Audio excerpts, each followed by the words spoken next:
এটা ঠিক আছে। আসসালামু আলাইকুম ওয়া রাহমাতুল্লাহি ওয়া বারাকাতুহু।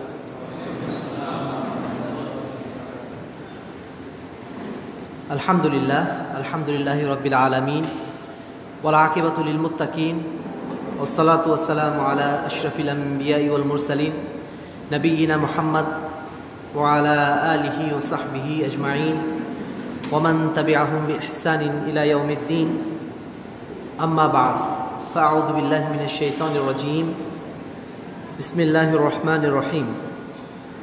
وكذلك جعلناكم أمة وسطا لتكونوا شهداء على الناس ويكون الرسول عليكم شهيدا।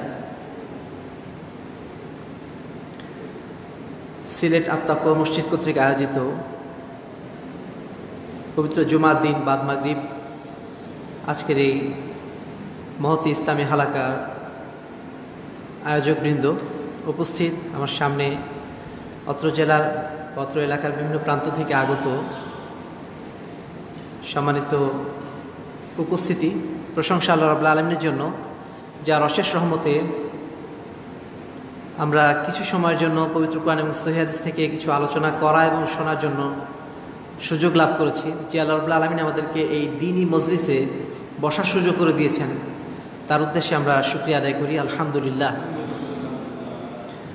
দরুদ ও সালাম বর্ষিত হোক শেষ নবী আহমদ মুস্তফা মুহাম্মদ মুজতবা সাল্লাল্লাহু আলাইহি ওয়াসাল্লামের প্রতি, যার আদর্শের প্রচার এবং প্রতিষ্ঠার জন্যই আমাদের এই সার্বিক প্রচেষ্টা।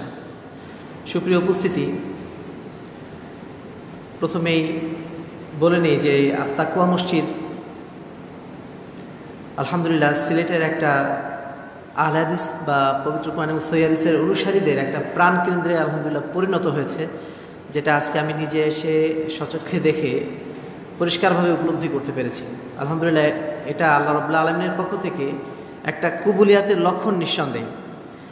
আমরা আশা করি এবং দোয়া করি আল্লাহ রাব্বুল আলামিন যেন এই মসজিদকে অত্র অঞ্চলে পবিত্র কোরআন এবং সহিহ হাদিসের অন্যতম মারকাজ হিসাবে পরিণত করে দেন।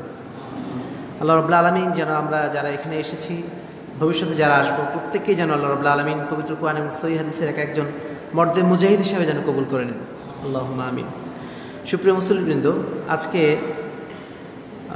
আজকের এই ইসলামী হালাকায় যে বিষয়টি নিয়ে আলোচনা করার প্রয়াস পাবো সেটি হচ্ছে মধ্যম পন্থা, ইসলামে মধ্যম পন্থার স্বরূপ। এই বিষয়টি নিয়ে কিছু আলোচনার প্রয়াস পাবো। আমি এই বিষয়টি নিয়ে ইতিপূর্বে কোথাও কথা বলি নাই, তো আজকেই প্রথম। তো আশা করছি মোটামুটি বিষয়টি আপনাদের সামনে গুছিয়ে বলার চেষ্টা পাবো ইনশাআল্লাহ। ওয়া তৌফিক ইল্লা বিল্লাহ। প্রিয় উপস্থিতি, পবিত্র কোরআনে আল্লাহ রাব্বুল আলামিন মুসলিম উম্মাহকে একটা মধ্যমপন্থী জাতি হিসাবে ঘোষণা করছেন। আল্লাহ রাব্বুল আলামিন সূরা বাকারা 143 নম্বর আয়াতে বলছেন, ওয়া কাযালিকা জাআলনাকুম উম্মাতাও ওয়াসাতা। আমি তোমাদেরকে একটা মধ্যপন্থী জাতি হিসাবে পরিণত করেছি। কেন? লিতাকুনু শুহাদা আলান নাস, যাতে তোমরা মানব জাতির ওপরে সাক্ষী হতে পারো। ওয়া ইয়াকুনা রাসূলু আলাইকুম শাহিদা, এবং রাসূলুল্লাহ সাল্লাল্লাহু আলাইহি সাল্লাম তিনি যেন তোমাদের উপর সাক্ষী হতে পারে। এই আয়াতের ব্যাখ্যায় মুফাসসিরিনে কেরাম বলছেন যে মুসলিম উম্মাহকে আল্লাহ রাব্বুল আলামিন বলছেন তারা সমস্ত জাতির উপরে তারা সাক্ষী হবে। কেন হবে? সাক্ষী হওয়ার অন্যতম একটা শর্ত হচ্ছে ন্যায় বিচার করা। তো মুসলিম উম্মাহ হবে ন্যায় বিচারক, প্রত্যেক ক্ষেত্রে তাদের অবস্থান হবে ন্যায়ের পক্ষে। আর এই কারণেই তারা অন্য সকল জাতির ওপর তারা সাক্ষী হিসাবে কিয়ামতের দিন দণ্ডায়মান হবে। এবার আসুন, মধ্যম পন্থা বলতে আসলে কি বোঝায়? সাধারণত আমরা বুঝি প্রত্যেকটা জিনিসের দুইটা দিক থাকে, আর মাঝখানের জায়গাটাকে আমরা কি বলি? মধ্যস্থান বলি, তাই না? এখন মধ্যম পন্থা বলতে কি বোঝায়? একটা ভালো দিক আর একটা খারাপ দিক, তার মাঝে একটা দিক, মানে কি একটু ভালো একটু খারাপ মিশিয়ে একটা স্থান, এটাকে কি মধ্যম পন্থা বলা হয়? না। মধ্যম পন্থা বলতে পবিত্র কোরআনে যেটা বলা হয়েছে সেটা হচ্ছে আহসান আজওয়াদ, অর্থাৎ সবচেয়ে উত্তম যে জায়গা, সেটা হচ্ছে মধ্যম পন্থা। উত্তম পন্থা বলতে যেটা বোঝায় সেটা হচ্ছে মানুষকে বাড়াবাড়ির দিকে যেটা নিয়ে যায় না, চরমপন্থার দিকে নিয়ে যায় না, আবার শিথিলতার দিকেও নিয়ে যায় না। এই দুটোর মাঝামাঝি অবস্থান, যেটা চরমপন্থাও হবে না আবার শিথিলতাও হবে না, এই দুটোর মাঝামাঝি যে অবস্থান সেটাকে কি বলে? মধ্যম পন্থা। সেটা যে কোনো দুনিয়াবী বিষয় হতে পারে, আবার দ্বীনি বিষয়ও হতে পারে। এই মধ্যম পন্থার সংজ্ঞা হিসাবে আমরা বলতে পারি সূরা আনআমের 153 নম্বর আয়াতটি আল্লাহ রাব্বুল আলামিন বলছেন, ওয়া আন্না হাযা সিরাতি মুস্তাকিমা, এটাই হচ্ছে আমার সরল সঠিক পথ, ফাত্তাবিউহু, এই সরল সঠিক পথে তোমরা অনুসরণ করো, ওয়ালা তাত্তাবিউস সুবুল, এই পথটি বাদ দিয়ে অন্য পথগুলোকে তোমরা অনুসরণ করো না। ফাতাফাররাক বিকুম আন সাবিলি, যদি তোমরা অন্য পথগুলোকে অনুসরণ করো, হক পথকে অনুসরণ না করে, তাহলে তোমরা দলে দলে বিভক্ত হয়ে যাবে, পথভ্রষ্ট হয়ে যাবে। যালিকুম ওয়াসসাকুম বিহি লাআল্লাকুম তাত্তাকুন, এটাই আল্লাহ রাব্বুল আলামিনের পক্ষ থেকে তোমাদের জন্য ওসিয়ত, যাতে তোমরা পথভ্রষ্টতা থেকে বেঁচে যাও। এখন এর একটা প্র্যাকটিক্যাল নিদর্শন আমাদের রাসূল সাল্লাল্লাহু আলাইহি ওয়াসাল্লাম দেখিয়ে দিয়েছেন। সাহাবায়ে কেরামের সামনে তিনি একদিন দাঁড়িয়ে একটা দাগ টানলেন। দাগ টানার পরে ডান দিকে 2টা দাগ আর বাম দিকে 2টা দাগ টানলেন। টেনে বললেন যে এইটা হচ্ছে আল্লাহর পথ, আর এই সাইড দিয়ে যে পথগুলো চলে গেছে প্রত্যেকটা পথের মাথায় একটা করে শয়তান বসে আছে, এবং শয়তান তার দিকে তোমাদেরকে আহ্বান করছে। যদি তোমরা সরল সঠিক পথ বাদ দিয়ে শয়তানের ডাকা আহ্বান করা পথে তোমরা যাও, তাহলে তোমরা পথভ্রষ্ট হয়ে যাবে। তাহলে মধ্যম পন্থা কোনটা? যেই পথটি বাতিলের দিকে নিয়ে যায় না। বাতিল কোনটা? যেটা চরমপন্থা, সেটাই বাতিল। আবার যেটা শিথিলতা, যেটা আমরা সংক্ষেপে আরও বলি যে বাড়াবাড়ি এবং ছাড়াছাড়ি, বাড়াবাড়ি এবং ছাড়াছাড়ির মাঝখানে যে পথটা, সেটাই হচ্ছে উত্তম, মানে মধ্যম পন্থা, এবং সেটাই হচ্ছে সঠিক পন্থা। এবারে আসুন যে মুসলিম উম্মাহকে আল্লাহ রাব্বুল আলামিন মধ্যমপন্থী জাতি বলেছেন। কেন কেন বলেছেন? কারণ খ্রিস্টানরা তারা তাদের ধর্মীয় নেতা যারা ছিল তাদেরকে এমন একটা স্তরে নিয়ে গিয়েছিল যে তারা তাদেরকে রবের আসনে পৌঁছে দিয়েছিল। ইত্তাখাযু আহবারহুম ওয়া রুহবানাহুম আরবাবাম মিন দুনিল্লাহ, আল্লাহকে বাদ দিয়ে তারা তাদের ধর্মীয় নেতাদেরকে আল্লাহর স্থানে, বা কি বলবো, এমন একটা স্থানে নিয়ে গেছে যেখানে শুধুমাত্র আল্লাহই পৌঁছতে পারেন, সেই জায়গায় নিয়ে গেছে বাড়াবাড়ি করতে করতে। আবার যারা ইহুদি তারা কি করেছিল? তারা আল্লাহর রাসূলকে তারা তো অনুসরণ করেই নাই, নবী হিসেবে মানেই নাই, বরং তারা উল্টা তাদেরকে হত্যা করেছিল। এই দুটো বাড়াবাড়ি পন্থার বা ছাড়াছাড়ি পন্থার মধ্যে মুসলমানরা তাদের নবীকে নবী হিসাবে মেনে নিয়েছিল, নবীকে অনুসরণ করেছিল সঠিকভাবে, আর এই কারণেই মুসলিম উম্মাহকে বলা হয় মধ্যমপন্থী জাতি। এবারে আসুন মুসলিম উম্মার মধ্যে কারা মধ্যমপন্থী? মুসলিম উম্মার মধ্যে একটাই পন্থা ছিল। মুসলিম উম্মার মধ্যে একটাই পন্থা ছিল কতদিন? যতদিন আল্লাহ রাসূল সাল্লাল্লাহু আলাইহি ওয়াসাল্লাম বেঁচে ছিলেন, এবং ইসলামের প্রথম 3 খলিফা, অর্থাৎ যতদিন পর্যন্ত মুসলমানদের মধ্যে রাজনৈতিক বা ধর্মীয় লড়াই শুরু না হয়েছে ততদিন পর্যন্ত মুসলমানদের মধ্যে একটাই পন্থা ছিল। কিন্তু যখন থেকে মুসলমানদের মধ্যে 37 হিজরির পরে রাজনৈতিক একটা দ্বন্দ্ব সৃষ্টি হলো, এবং এই রাজনৈতিক দ্বন্দ্বের কারণে যখন মুসলমানরা নানা দিকে বিভক্ত হয়ে গেল, ধর্মীয়ভাবে তারা যখন বিভক্ত হয়ে গেল, তখন মুসলমানদের মধ্যে নানা পথ এবং মত সৃষ্টি হলো। কেউ বাড়াবাড়ি করলো, কেউ ছাড়াছাড়ি করলো। তখন তাদের মধ্যে আরও একটা দলের প্রয়োজন হলো, যে এই দলটি রাসূল সাল্লাল্লাহু আলাইহি ওয়াসাল্লাম এবং তার সাহাবায়ে কেরামের দেখানো পথ অনুযায়ী চলে। যে দলটির কথা আল্লাহ রাসূল সাল্লাল্লাহু আলাইহি ওয়াসাল্লাম বলেছেন ফিরকায়ে নাজিয়া হিসেবে, মা আনা আলাইহি ওয়া আসহাবি, আমি এবং আমার সাহাবায়ে কেরাম যেই পথে পরিচালিত হচ্ছি এটাই হচ্ছে মধ্যম পন্থা বা সঠিক পন্থা। এই দলটির নাম কি? কেউ বলতে পারেন এই দলটির নাম? ফিরকায়ে নাজিয়া তো বটেই, তবে আমরা যেটা বুঝি আহলুস সুন্নাত ওয়াল জামাত। আহলুস সুন্নাত ওয়াল জামাত এরাই হচ্ছে মধ্যমপন্থী দল মুসলিম উম্মার মধ্যে। আহলুস সুন্নাত ওয়াল জামাকে ফিরকায়ে নাজিয়াও বলা হয়, তায়েফা মানসুরাও বলা হয়, আহলুল হাদিস বলা হয়, সালাফি বলা হয়। যে দল যে নামই বলেন না কেন, যদি মা আনা আলাইহি ওয়া আসহাবি এই নামের উপর যদি প্রতিষ্ঠিত থাকে, এই নীতির উপর যদি প্রতিষ্ঠিত থাকে কোনো দল, সে দলটাই হচ্ছে মধ্যমপন্থী। ইবনে তাইমিয়া বলছেন যে হাদিল ফিরকা নাজি আহলুস সুন্নাহ হুম ওয়াসাত ফিন নিহাল, মুসলিম উম্মার মধ্যে এই ফিরকায়ে নাজিয়া অর্থাৎ আহলুস সুন্নাহ ওয়াল জামাত এটা হচ্ছে মধ্যমপন্থী দল। যেমনভাবে মুসলিম উম্মাহ পৃথিবীর অন্য সমস্ত ধর্মের মধ্যে মধ্যমপন্থী দল। পৃথিবীর অন্য সমস্ত ধর্মের মধ্যে মুসলিম উম্মাহ যেমন সঠিক পথের অনুসারী, ঠিক তেমনইভাবে মুসলমানদের মধ্যে যত ফেরকা রয়েছে সমস্ত ফেরকার মধ্যে সঠিক পথের অনুসারী, মধ্যম পন্থার অনুসারী কারা? আহলুস সুন্নাত ওয়াল জামাত বা আহলুল হাদিসরা। এবারে আসুন যে ইসলাম মধ্যম পন্থার নীতিকে কিভাবে দেখে। পবিত্র কোরআনে আমরা বেশ কিছু আয়াত দেখি যেখানে মধ্যম পন্থার নীতিটা খুব সুন্দরভাবে ব্যাখ্যা করা হয়েছে। যেমনভাবে আল্লাহ রাব্বুল আলামিন সূরা ফুরকানের 67 নম্বর আয়াতে বলছেন, ওয়াল্লাযীনা ইযা আনফাকু লাম ইউসরিফু ওয়া লাম ইয়াকতুরু ওয়া কানা বাইনা যালিকা কাওয়ামা।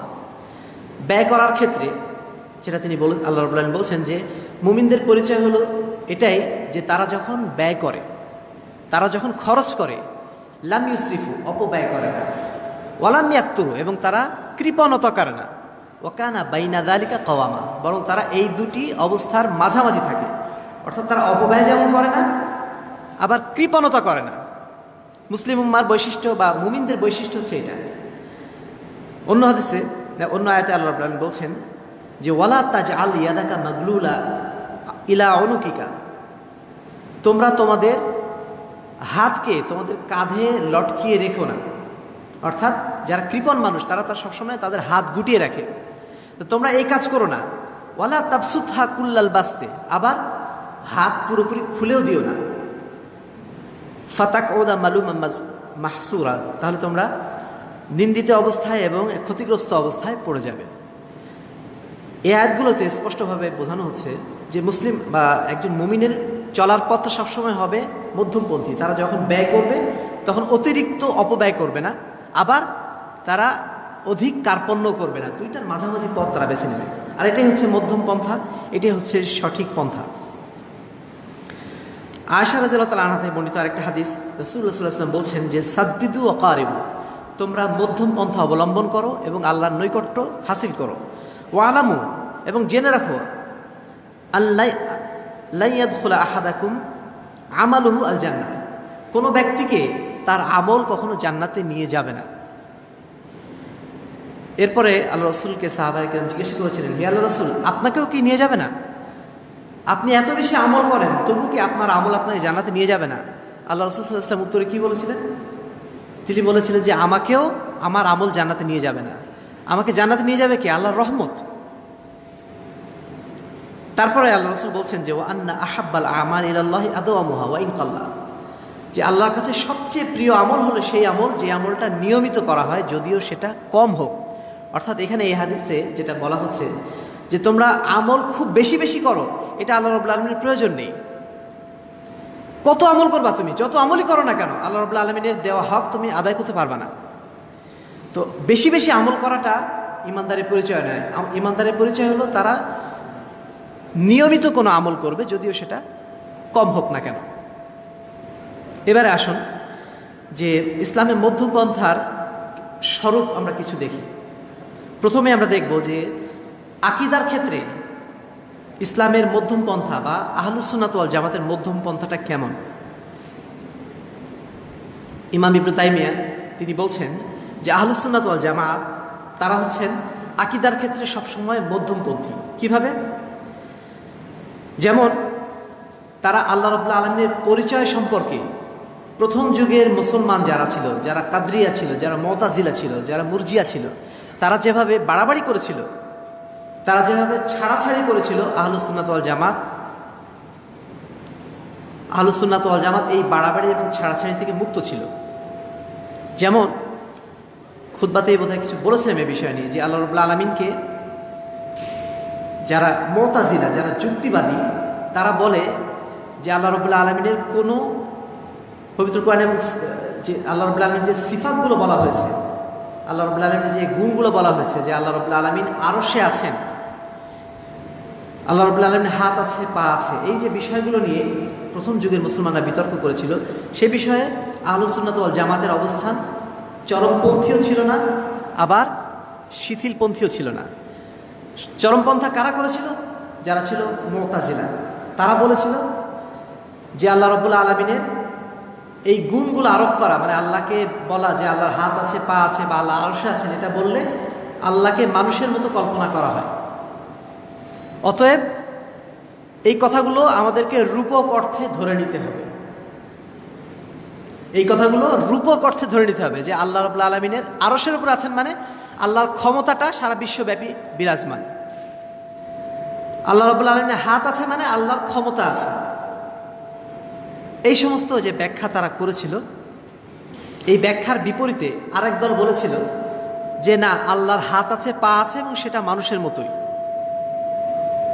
এই দুটো বাড়াবাড়ির পন্থা থেকে আহলে সুন্নাত ওয়াল জামাত কোন পন্থাটি বেছে নিয়েছিল? মধ্যম পন্থা। তারা বলেছিল আল্লাহ রাব্বুল আলামিনের হাত আছে, পা আছে, এটা সঠিক। আল্লাহ রাব্বুল আলামিন আরশে আছেন, এটাও সঠিক, কারণ এটা পবিত্র কোরআনে স্পষ্টভাবে এভাবে এসেছে। এবং এটা নিয়ে সাহাবায়ে কেরাম কোনো প্রশ্ন কখনো তুলেন নাই। এই প্রশ্নটা যেমন পরবর্তীতে এসেছে যে আল্লাহ রাব্বুল আলামিন আরশে থাকলে তিনি তো একটা স্থানে সীমাবদ্ধ হয়ে যাচ্ছেন, এই ধরনের প্রশ্ন সাহাবায়ে কেরাম তারা কখনো করেন নাই। এজন্য আমরাও কখনো এই প্রশ্ন করি না। আবার আমরা এটাও বলি না যে আহলে সুন্নাত ওয়াল জামাত এটাও বলে না যে আল্লাহর হাত এবং পা সেটা মানুষের মতো। তারা কি বলে? লাইসা কামিসলিহি শাইউন ওয়া হুয়াস সামিউল বাসীর। লাইসা কামিসলিহি শাইউন, আল্লাহ রাব্বুল আলামিনের যে গুণগুলো পবিত্র কোরআনে বর্ণনা করা হয়েছে সেগুলো তার মতোই। তার হাত, তার পা আছে, কিন্তু সেগুলো তার মতো। সেগুলো কল্পনা করার শক্তি আমাদের নাই, সেগুলো নিয়ে আমরা কোনো চিন্তা ভাবনাই করবো না। পবিত্র কোরআনে যেভাবে বলা আছে, হাদিসে যেভাবে বলা আছে, আমরা আমান্না ওয়া সাল্লামনা, সামিনা ওয়া আতানা, শুনলাম এবং মেনে নিলাম। এ বিষয়ে কোনো বিতর্ক আমরা তুলব না। এই বিতর্কটা আসলে কেন এসেছিল? বিতর্কটা আসলে এসেছিল গ্রিকদের মধ্যে নানা রকম দর্শন চালু ছিল। বিশেষ করে অ্যারিস্টটলের যে মেটাফিজিক্স যে দর্শনটা আছে, অর্থাৎ অধিবিদ্যা, আল্লাহকে নিয়ে তারা যে বিভিন্ন ধরনের কল্পনা করেছিল, তার মধ্যে একটা কল্পনা ছিল এটা যে এই পৃথিবীতে আমরা যা কিছু দেখছি, যা কিছু আমাদের সামনে আমরা নজরে দেখছি, সবগুলোই হচ্ছে আল্লাহ, সবগুলো মিলেই হচ্ছে আল্লাহ। অর্থাৎ এটাকে তারা বলে যে আর রব্বু ফিল কুল, সব কিছুর মধ্যেই আল্লাহ রয়েছে। আর এই কারণে দেখবেন কিছু সুফিরা বলে যত কাল্লা তত আল্লাহ, নাউজুবিল্লাহ মিন যালিক। অর্থাৎ যত কল্লা, যত মানুষের আমরা যত ঘাট দেখছি, যত জীবন্ত জিনিস দেখছি, সব কিছু আল্লাহর অংশ। তারও আগে যারা সর্বপ্রাণবাদী ছিল হিন্দুদের মধ্যে, বা অতীতকালে যে সমস্ত একেবারে প্রাচীন ধর্ম ছিল, তাদের মধ্যে এই ধরনের চিন্তাভাবনা বা এই ধরনের কল্পনা ছিল। তারা মনে করতো সব কিছুর মধ্যেই প্রাণ আছে, সাগরের মধ্যেও প্রাণ আছে, ওই জন্য সাগরকে তারা পূজা করত। তারা মনে করতো আসমানে যে সূর্য আছে, সূর্যের মধ্যেও প্রাণ আছে, এই জন্য সূর্যের তারা পূজা করত। তারা মনে করতো গাছের মধ্যেও প্রাণ আছে, এই জন্য গাছের তারা পূজা করত। সব কিছুর তারা পূজা করত। আজকের যুগে যারা হিন্দুরা আছে, আপনারা দেখে থাকেন, তারা সব কিছুরই পূজা করে। জীব জড় যা কিছু আছে সব কিছুর পূজা করে। কেন?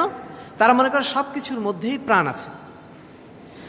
তো এখান থেকেই আপনার গ্রিক দার্শনিকরা তারাও এটা মনে করতো যে সব কিছুর মধ্যেই প্রাণ আছে, সব কিছুই মিলে যদি স্রষ্টা কিছু থেকে থাকে, তাহলে সব কিছু মিলে যে একটা টোটাল একটা জিনিস, এটাকেই তারা স্রষ্টা হিসাবে কল্পনা করেছিল। আর এর বিপরীতে আরেকটা দল ছিল যারা বলতো যে না, আল কুল্লু ফির রব, প্রত্যেকটা জিনিস আসলে স্রষ্টা থেকে উৎসারিত, আবার স্রষ্টার কাছেই ফিরে যাবে। এটা হচ্ছে যারা মুসলিম সুফিবাদে বিশ্বাসী, তারা এটা চিন্তা করত যে তারা মনে করতো যে আল্লাহ রাব্বুল আলামিন হচ্ছে সূর্যের মতো, আর সূর্য থেকে যে আলোটা বের হয় সে আলোটা হচ্ছে আমরা, নাউজুবিল্লাহ মিন যালিক। তারা এইভাবে মানে আল্লাহর ব্যাখ্যাটা এইভাবে করতো যে আল্লাহ রাব্বুল আলামিন সূর্য, এবং পৃথিবীতে যা কিছু আমরা দেখছি, আমাদের চোখের সামনে যা কিছু আছে, সবগুলো আল্লাহর এই কিরণের মতো, মানে সূর্যের কিরণের মতো। এইভাবে সব মিলে তারা মনে করতো সূর্য এবং সূর্যর কিরণকে যেমন আলাদা করা যায় না, ঠিক তেমনি স্রষ্টা এবং সৃষ্টিকে আলাদা করা যায় না। বলুন নাউজুবিল্লাহ মিন যালিক। আর এখান থেকেই মনসুর হাল্লাজ সহ যত সুফিবাদী যারা বলতো যে আনাল হক, মানে তারা জুহুদ করতে করতে, তারা ওই কাশফ করতে করতে বা আল্লাহর নামে জিকির করতে করতে তারা মনে করতো তারা এমন একটা পর্যায়ে পৌঁছে গেছে যে তারা আল্লাহর মধ্যে বিলীন হয়ে গেছে। তারা মনে করে যে মানে প্রেমাস্পদ সে প্রেমিকের মধ্যে মিলে গেছে, আশেক মাশুকের মধ্যে মিলে গেছে। আশেক মাশুক শব্দগুলো আপনারা শুনেছেন নিশ্চয়ই, সিলেট চট্টগ্রাম অঞ্চলে এগুলো খুব পরিচিত। আশেকে রসুল, এই ইশকের মাধ্যমে, এই প্রেম ভালোবাসার মাধ্যমে তারা চায় যে রবের সাথে তারা যেন মিলে যেতে পারে। এজন্য সুফিদের কাছে জান্নাত জাহান্নাম বলে আলাদা কিছু নাই। তারা মনে করে কোনো পাপ কাজ করলে অন্তরে যে একটা খারাপ অনুভূতি হয়, সেটাই হচ্ছে জাহান্নাম। আবার কোনো ভালো কাজ করলে অন্তরে যে একটা প্রশান্তি পাওয়া যায়, ওটাই হচ্ছে জান্নাত। এইভাবে সব কিছুকে তারা তাদের মতো করে একটা বিশ্লেষণ করে নিয়েছে। এবং আল্লাহ রাব্বুল আলামিনকে তারা, যেটা বলছিলাম যে সূর্য এবং সূর্যের কিরণের মতো স্রষ্টা এবং সৃষ্টিকে তারা কল্পনা করেছে। এবং এই কারণেই তারা মনে করে যে আল্লাহ রাব্বুল আলামিন আরশের উপর কখনো থাকতে পারে না, তিনি সব কিছু মিলিয়েই তো, তিনি তো আমার মধ্যেও আছেন। এবং এমনকি আমাদের যারা যারা তাবলিগী ভাইরা রয়েছেন, তারা মনে করেন যে আল্লাহ প্রত্যেক কলবে আছে। আল্লাহর আসন হচ্ছে মুমিনের কলব, এরকম বলে, আপনারা শুনেছেন বোধহয়। আল্লাহর আসন হচ্ছে মুমিনের কলব, মুমিনের কলবকে তারা মনে করে আল্লাহর আসন। এগুলো কেন মনে করে? সবগুলো কিন্তু ওই চিন্তাধারা থেকে এসেছে। ওয়াহদাতুল উজুদ যেটাকে বলা হয়, যে এক্সিস্টেন্স অফ বিং, এটাকে মানে ইউনিটি অফ এক্সিস্টেন্স। যত কিছু এক্সিস্ট আমরা দেখি, এক্সিস্টের জিনিস, সেগুলো হচ্ছে সবই এক। এবং এটাকেই তারা বলে তাওহীদ। মজার বিষয় হচ্ছে আমরা যেটাকে শিরক বলছি, ওটাকেই তারা বলে তাওহীদ। সব কিছু মিলেই এক, এটাকে তারা তাওহীদ হিসেবে আখ্যা দিচ্ছে। তো যাই হোক, এগুলো হচ্ছে সব পথভ্রষ্ট চিন্তাধারা, পথভ্রষ্ট মতবাদ। এর মধ্যে আমাদের আমরা যেটা বলেছি যে মধ্যম পন্থা বা সঠিক পন্থা, সেটা কোনটা? সেটা হচ্ছে আল্লাহ রাব্বুল আলামিন পবিত্র কোরআনে তার নিজের বর্ণনা যেভাবে দিয়েছেন, ঠিক সেভাবেই সেই বর্ণনাকে আমরা মেনে নেব। সেখানে কোনো ব্যাখ্যা বিশ্লেষণ, সেখানে কোনো ধরনের কল্পনা করা, সেখানে কোনো ধরনের মানে নতুন কিছু সংযোজন করা, এগুলো আমরা করব না। এটাই হচ্ছে কি মধ্যম পন্থা। এবারে আসুন যে ইসলামের প্রথম দিকে আরও দুটো দল ছিল, একটা হচ্ছে কাদরিয়া, একটা জাবরিয়া।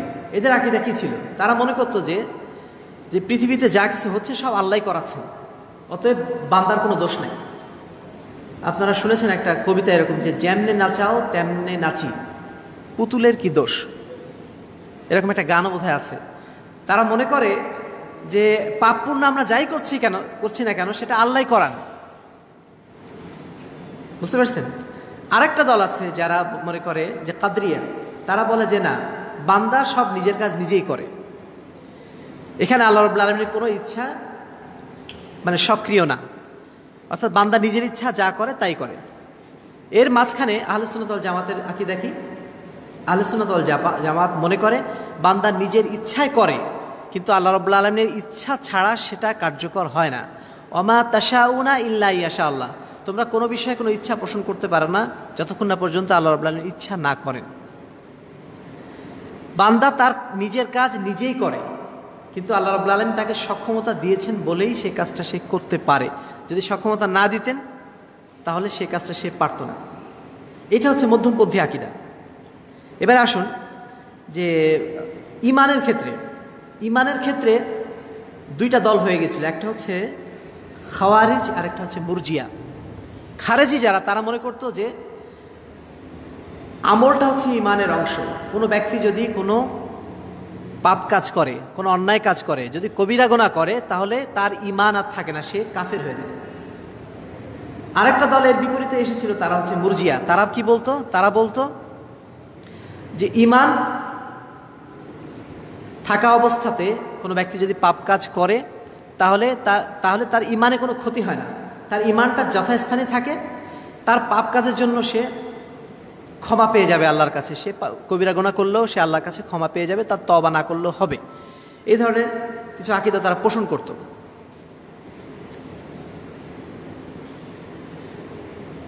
তো তারা যেটা মনে করতো যে আমলটা হচ্ছে ইমানের অংশ না। খারেজিরা মনে করতো আমলটা ইমানের অংশ, যদি আমল কেউ খারাপ করে অথবা আমল না করে তাহলে তার ইমান থাকবে না। আর মুরজিয়ারা মনে করতো একজন ব্যক্তি যত পাপই করুক না কেন তার ইমান ঠিকঠাক থাকবে। আজকে যুগে কিন্তু এই দুই কিসিমের লোক, দুই প্রকারের লোক আছে এখনো, যারা আজকে আমরা জঙ্গিবাদী বলি, চরমপন্থী বলি বাংলাদেশে। তারা মুসলিম শাসকদেরকে কাফের মনে করে, বাংলাদেশের মুসলিম শাসককে তারা কাফের মনে করে, এবং তাদের বিরুদ্ধে জিহাদ ঘোষণা করাকে তারা ফরজ বলে মনে করে। কেন মনে করে? যে বাংলাদেশ সরকার তারা ইসলামী আইন অনুযায়ী দেশ পরিচালনা করছে না, অতএব তারা কাফের হয়ে গেছে। আরেকটা দল আছে, তারা মনে করে যে আমরা যতই পাপ করি না কেন আমাদের ইমান টনটনে আছে।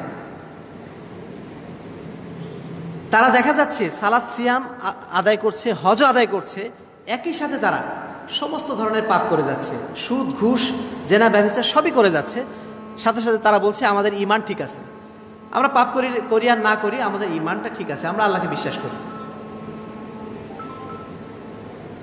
আহলে সুন্নাত ওয়াল জামাতের মতে, আহলে সুন্নাত ওয়াল জামাতের মত হচ্ছে যে ঈমানটা হচ্ছে, আমলটা হচ্ছে ঈমানের অংশ। কোনো ব্যক্তি যখন কোনো ভালো কাজ করে তখন তার ঈমানটা বৃদ্ধি পায়, আবার যখন সে খারাপ কাজ করে তখন তার ঈমানটা কমে যায়। এটা হচ্ছে আহলে সুন্নাত ওয়াল জামাতের আকীদা বা মধ্যমপন্থী আকীদা। অনুরূপভাবে দেখুন যে আরেকটা বিধ্বংসী আকীদা যেটা আমাদের মধ্যে রয়েছে, সেটা হচ্ছে আমাদের যারা আউলিয়া বলে যাদেরকে আমরা বলি, যারা সলেহ মনে করি, তাদেরকে আমরা অনেক সময় ভালোবাসতে বাসতে এমন একটা পর্যায়ে নিয়ে যাই যে তাদেরকে আমরা মনে করি তারা হচ্ছে মুশকিল কুশা, তারা আমাদের সমস্ত বিপদ থেকে উদ্ধার করবে। শাহজালাল শাহপরানের দেশ সিলেট, যে কোনো বিপদে এখানকার মুসলমানরা কোথায় ছুটে যায়? শাহজালাল শাহপরানের কাছে। কেন ছুটে যায়? তারা মনে করে এরা হচ্ছে এমন একজন ব্যক্তি যারা আল্লাহর একদম খাস বান্দা, তাদের কাছে গেলে তারা সব সমস্যার সমাধান করে দেবেন। এটা কিসের আকীদা? আল গুলু ফি হুব্বিস সালিহিন, মানে ওই মানুষটাকে ভালোবাসতে বাসতে এমন বাড়াবাড়ি পর্যায়ে আমরা চলে গিয়েছি যে তাকে আল্লাহর আসনে আমরা বসিয়ে দিয়েছি, বা আল্লাহর কিছু ক্ষমতা তারও আছে, এটা আমরা মনে করে বসছি। এখানে আহলে সুন্নাত ওয়াল জামাতের আকীদা কি? আমরাও আউলিয়া কেরাম যারা রয়েছেন, যারা ভালো মানুষ রয়েছেন, তাদেরকে ভালোবাসি, তাদের জন্য আমরা দোয়া করি, কিন্তু তাদের কাছে কি আমরা কোনো কিছু চাইতে যাব? মৃত্যুর পরে কোনো মানুষ কোনো কিছু করার ক্ষমতা রাখেন, কোনো মানুষকে উপকার করার ক্ষমতা রাখেন না, কোনো মানুষকে ক্ষতি করারও তারা কোনো ক্ষমতা রাখে না। আল্লাহ রাব্বুল আলামিন পবিত্র কোরআনে স্পষ্টভাবে বলছেন, ইন্নাকা লা তুসমিউল মাউতা ওয়ালা তুসমিউস সুম্মা, তুমি কখনোই কোনো মৃত মানুষকে শোনাতে পারো না। একজন মানুষ যে কবরে চলে গেছে, তার সাথে পৃথিবীর আর কোনো কানেকশন থাকে না। আমি যতই চিল্লিয়ে তার কাছে কিছু চাই না কেন, তার কাছে কিছুই পৌঁছাবে না।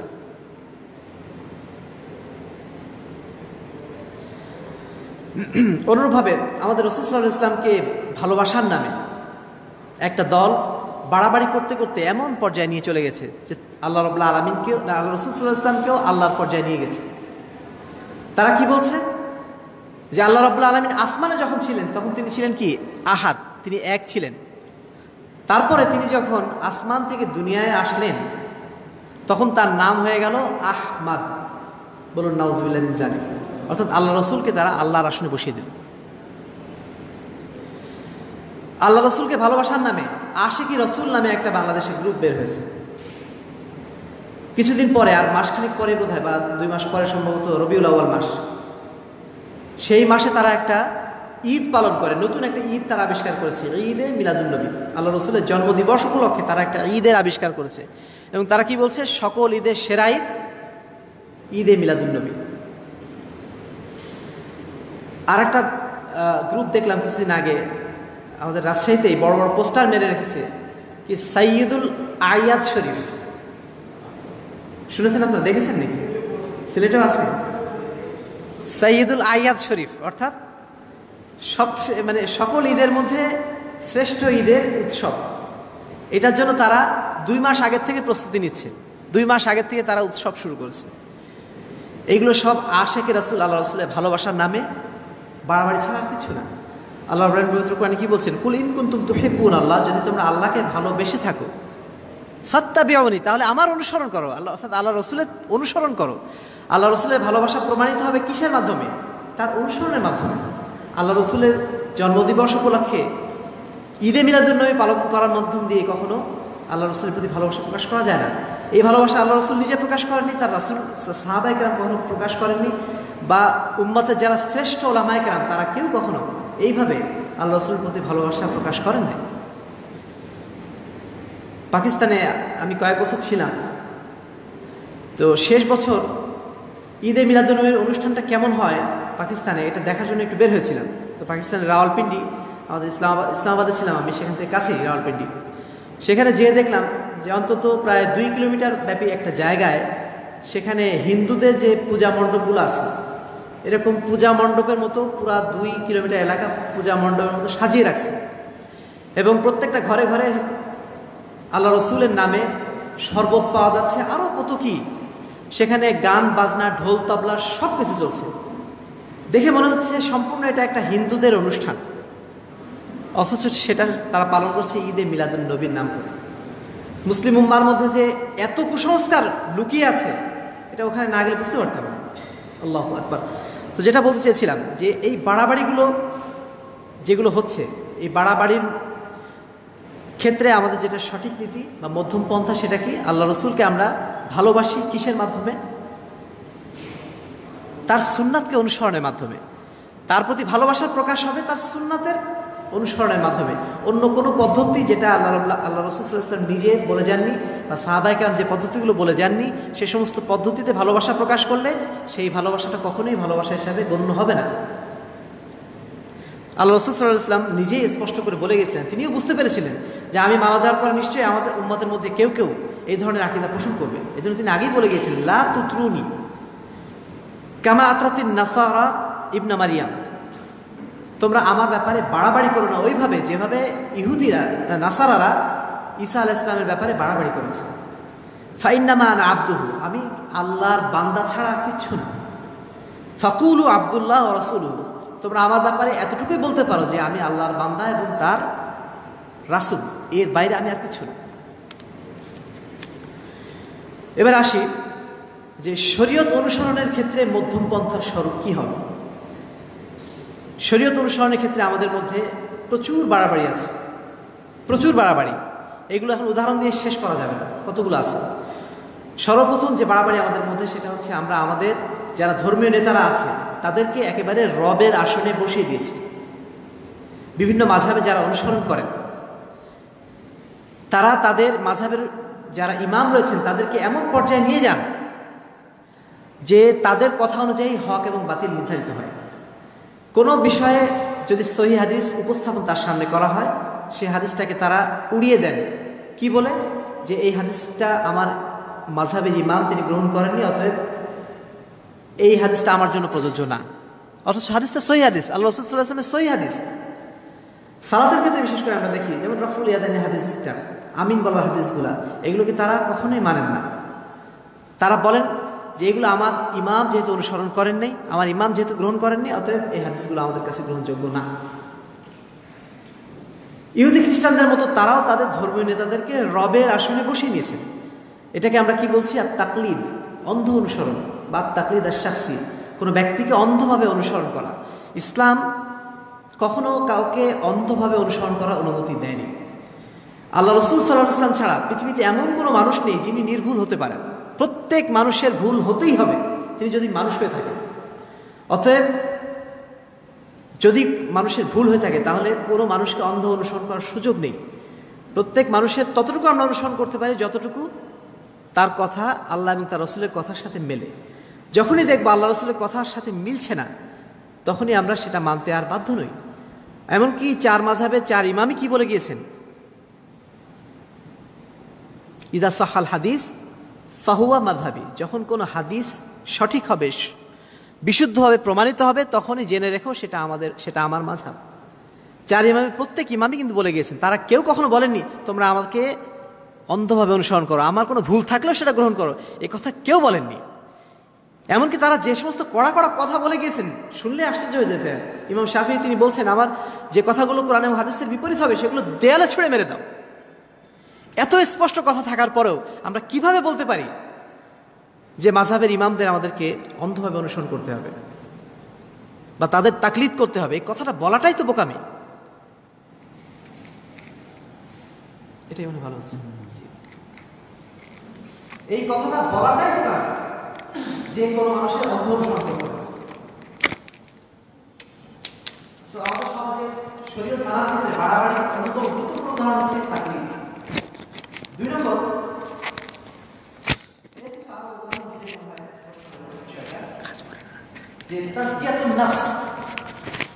আল্লাহ রাব্বুল আলামিন আমাদেরকে নির্দেশ দিয়েছেন তাজকিয়াতুন নাফস হাসিল করার জন্য, অর্থাৎ অন্তরের পরিশুদ্ধি হাসিল করার জন্য। কিন্তু এই অন্তরের পরিশুদ্ধি হাসিল করার নামে আজকে যেভাবে জিকিরের মহড়া দেওয়া হয়, এগুলো কি শরীয়তের মধ্যে গ্রহণযোগ্য? জিকিরের যে মহড়া দেওয়া হয় আপনারা দেখেছেন নিশ্চয়ই, আপনারা সরাসরি, সিলেটের মানুষ আপনারা সরাসরি নিশ্চয়ই দেখেছেন যে কিভাবে জিকিরের মাহফিলগুলোতে জিকির করা হয়।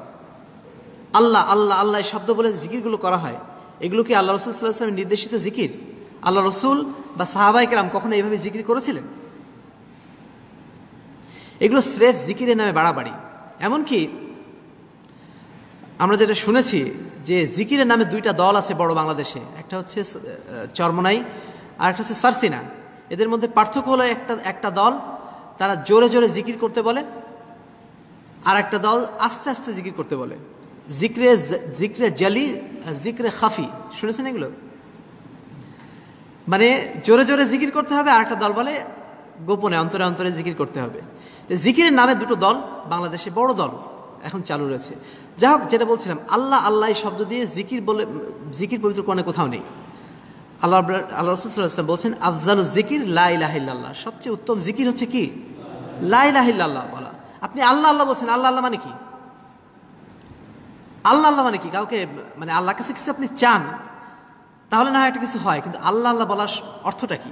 কোনো অর্থই হয় না। একটা অর্থহীন বাক্য বলার জন্য ইসলাম আমাদেরকে নির্দেশ দেয়নি। তো তাজকিয়াতুন নাফস হাসিল করার জন্য, অন্তরের পরিশুদ্ধি হাসিল করার জন্য এই আল্লাহ আল্লাহ জিকির থেকে শুরু করে যত ধরনের এই সমস্ত আজেবাজে জিকির চালু করা হয়েছে সবগুলোই বাতিল। আল্লাহ রাব্বুল আলামিন পবিত্র কোরআনে বলছেন যে উদউ রাব্বাকুম তাদাররুআন ওয়া খুফিয়া, তোমরা তোমাদের প্রভুকে আহ্বান করো কাকুতি মিনতি সহকারে এবং সঙ্গোপনে, মানুষকে দেখিয়ে দেখিয়ে না। আল্লাহ রাসূল সাল্লাল্লাহু আলাইহি ওয়াসাল্লামের যুগে সাহাবায়ে কেরাম কেউ এরকম জোরে জিকির করার কারণে আল্লাহ রাসূল তাদেরকে ডেকে বলেছিলেন যে তোমরা এভাবে জিকির করছো কেন? তোমরা আস্তে আস্তে জিকির করো, কারণ তোমরা এমন এক সত্তাকে আহ্বান করছো যিনি নিজে বধির নন, তিনি কানে শোনেন। তাকে চিল্লিয়ে চিল্লিয়ে বলা শোনানোর দরকার নেই। তুমি যেভাবে জিকির করবে কাকুতি মিনতি সহকারে আস্তে আস্তে করো, সেটা আল্লাহ রাব্বুল আলামিন শোনেন।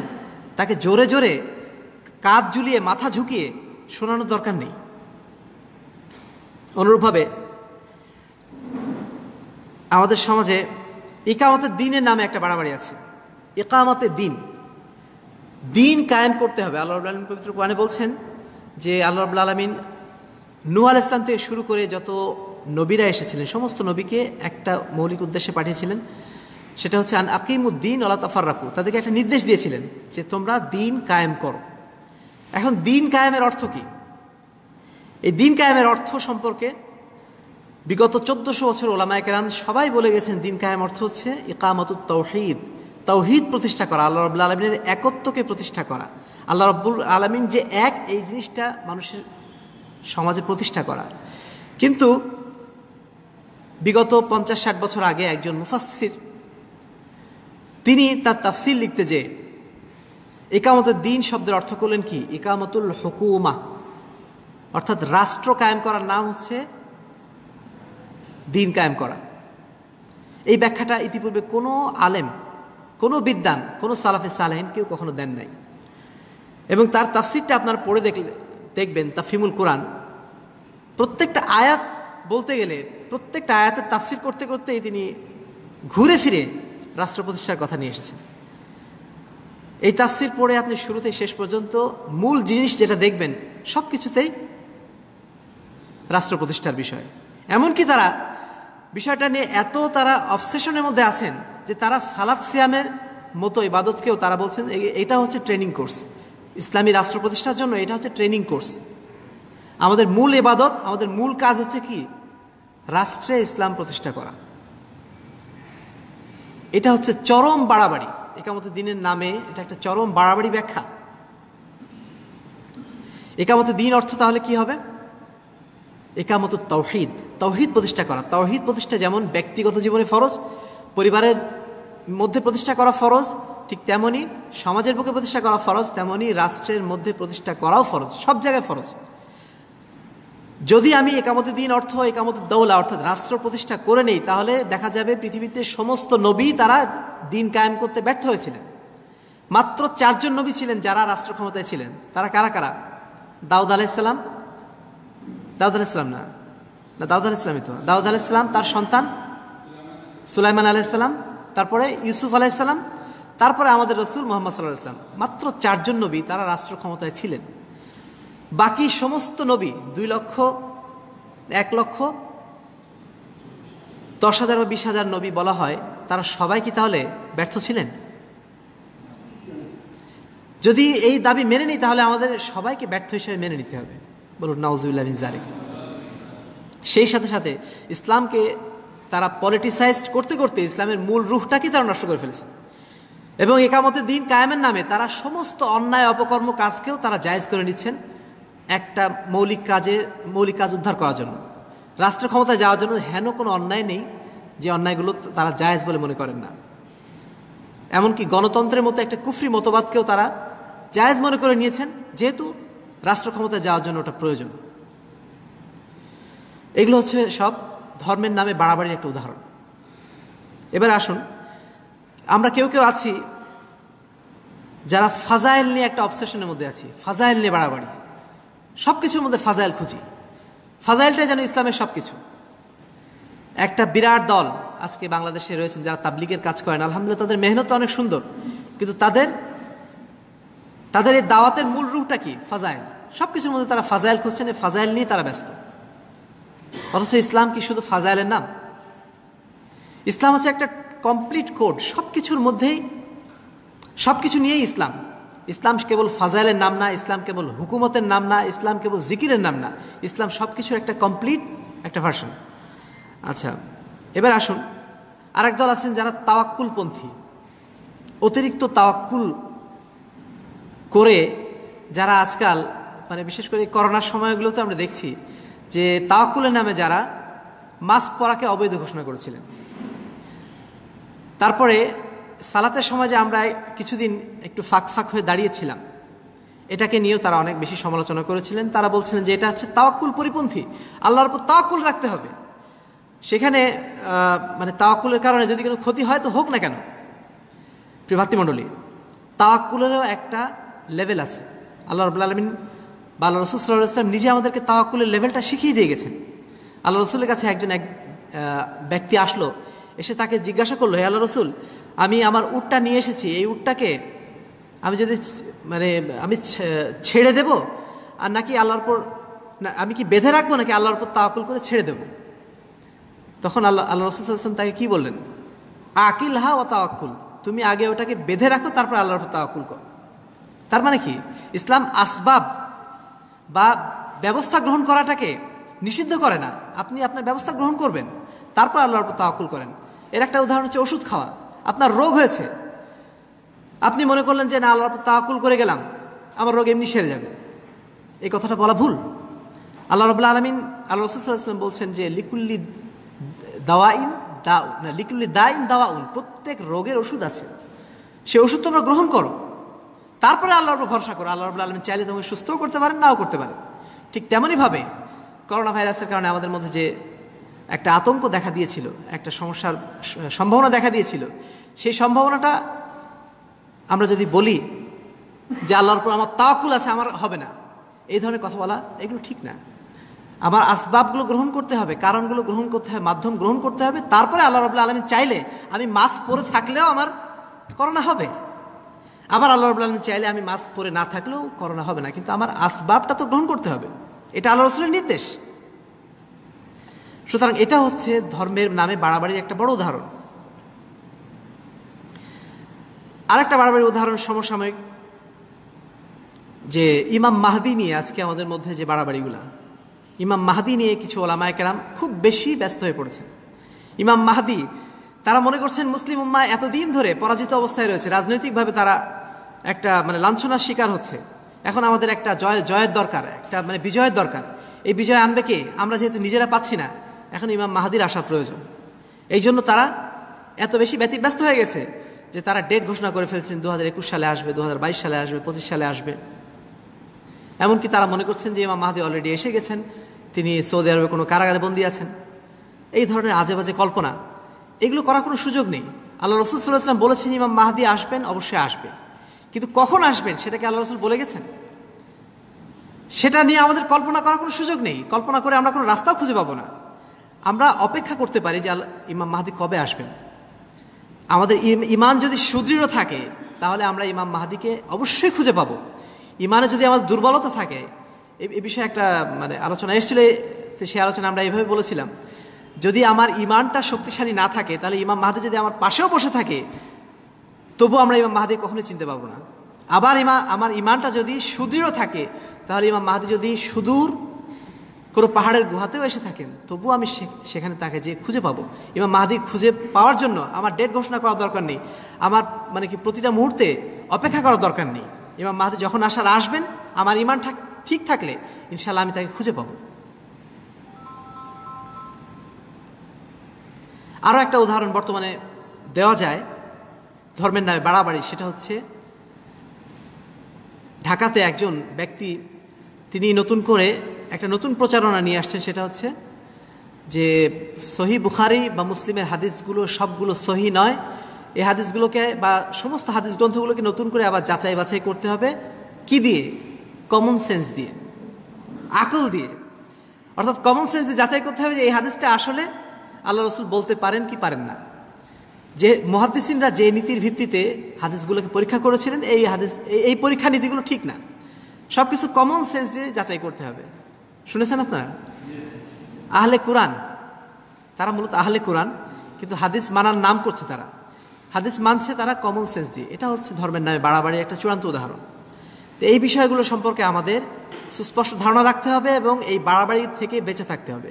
এই বাড়াবাড়ি থেকে বেঁচে থাকার একটা বড় পন্থা হলো এটা, আল্লাহ রাসূল সাল্লাল্লাহু আলাইহি ওয়াসাল্লাম যে বিষয়ে আমাদেরকে বলে গেছেন 1400 বছর আগেই, যে ফাইন্নাহু মাইয়াইশ মিনকুম বাদি ফাসায়ারা ইখতিলাফান কাসীরা, আমার পরে যারা তোমরা বেঁচে আছো, বেঁচে থাকবে, তারা ধর্মের নামে বহু বিভ্রান্তি দেখবে, বহু ইখতিলাফ দেখবে, মত পার্থক্য দেখবে।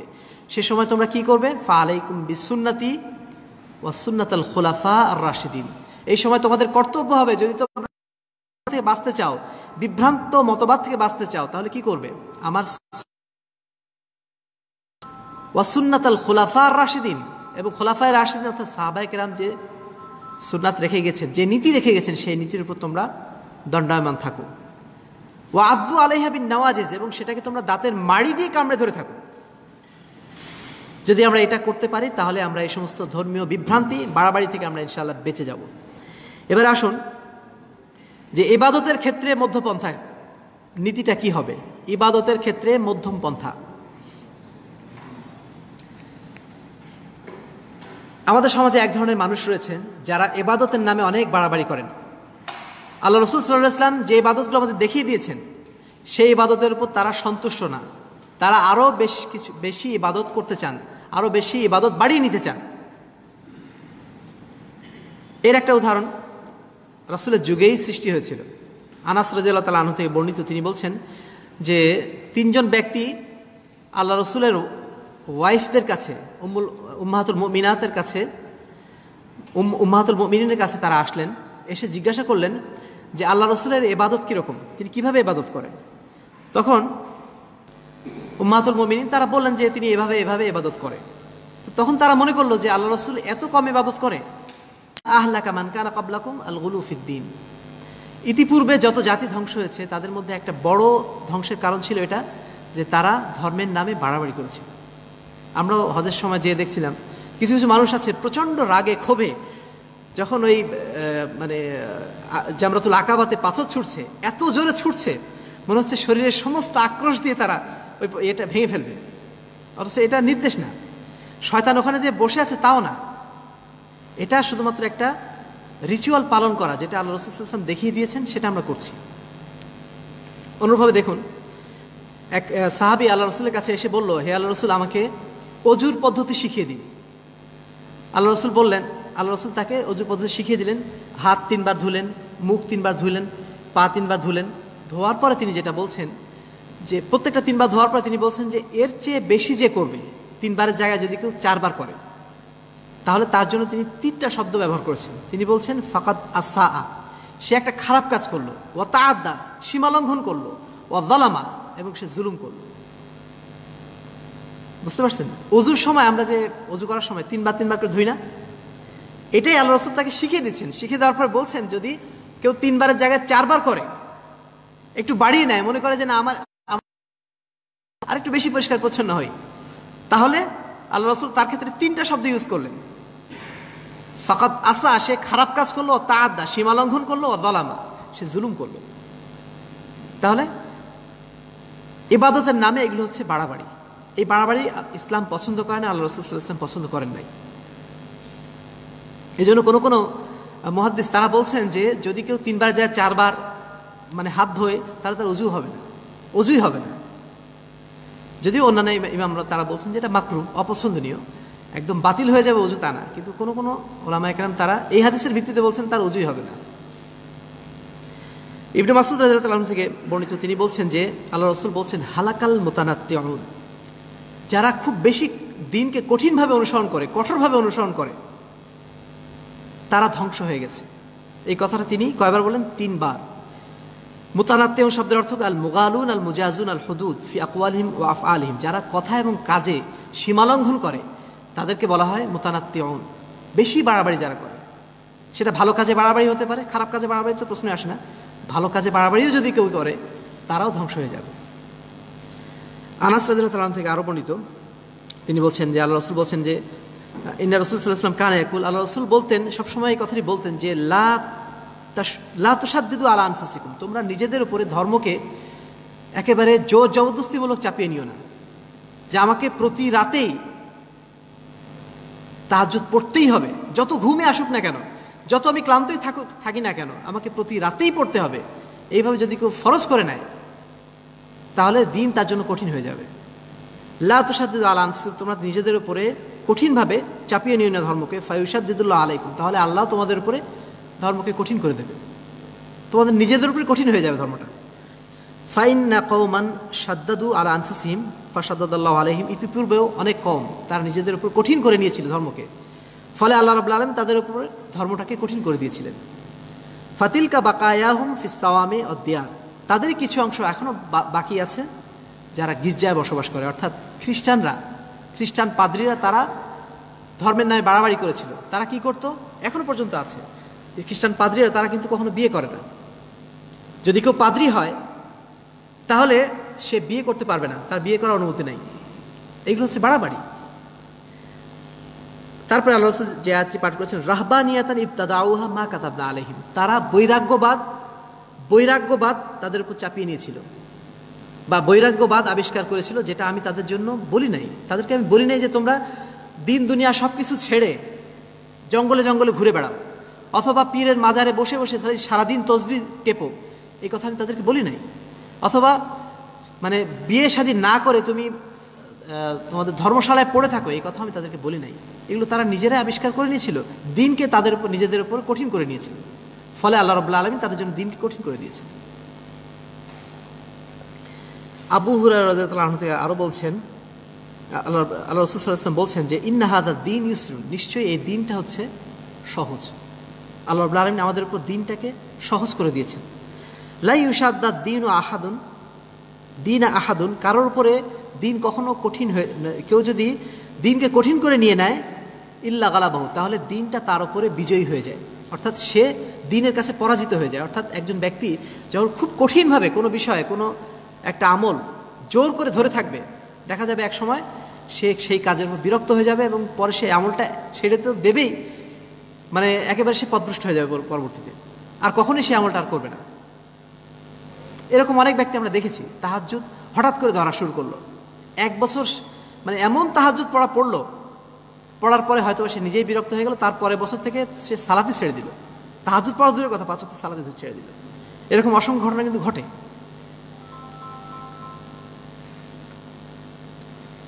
এর একটা উদাহরণ দেওয়া যায়, আমাদের তাবলিগি ভাইরা যারা রয়েছেন তারা পবিত্রতার নামে খুব বাড়াবাড়ি করে। দেখেছেন আপনারা নিশ্চয়ই যে তারা বাথরুমে গেলে তারা বলেন যে 40 কদম না হাঁটা পর্যন্ত পবিত্র হওয়া যাবে না।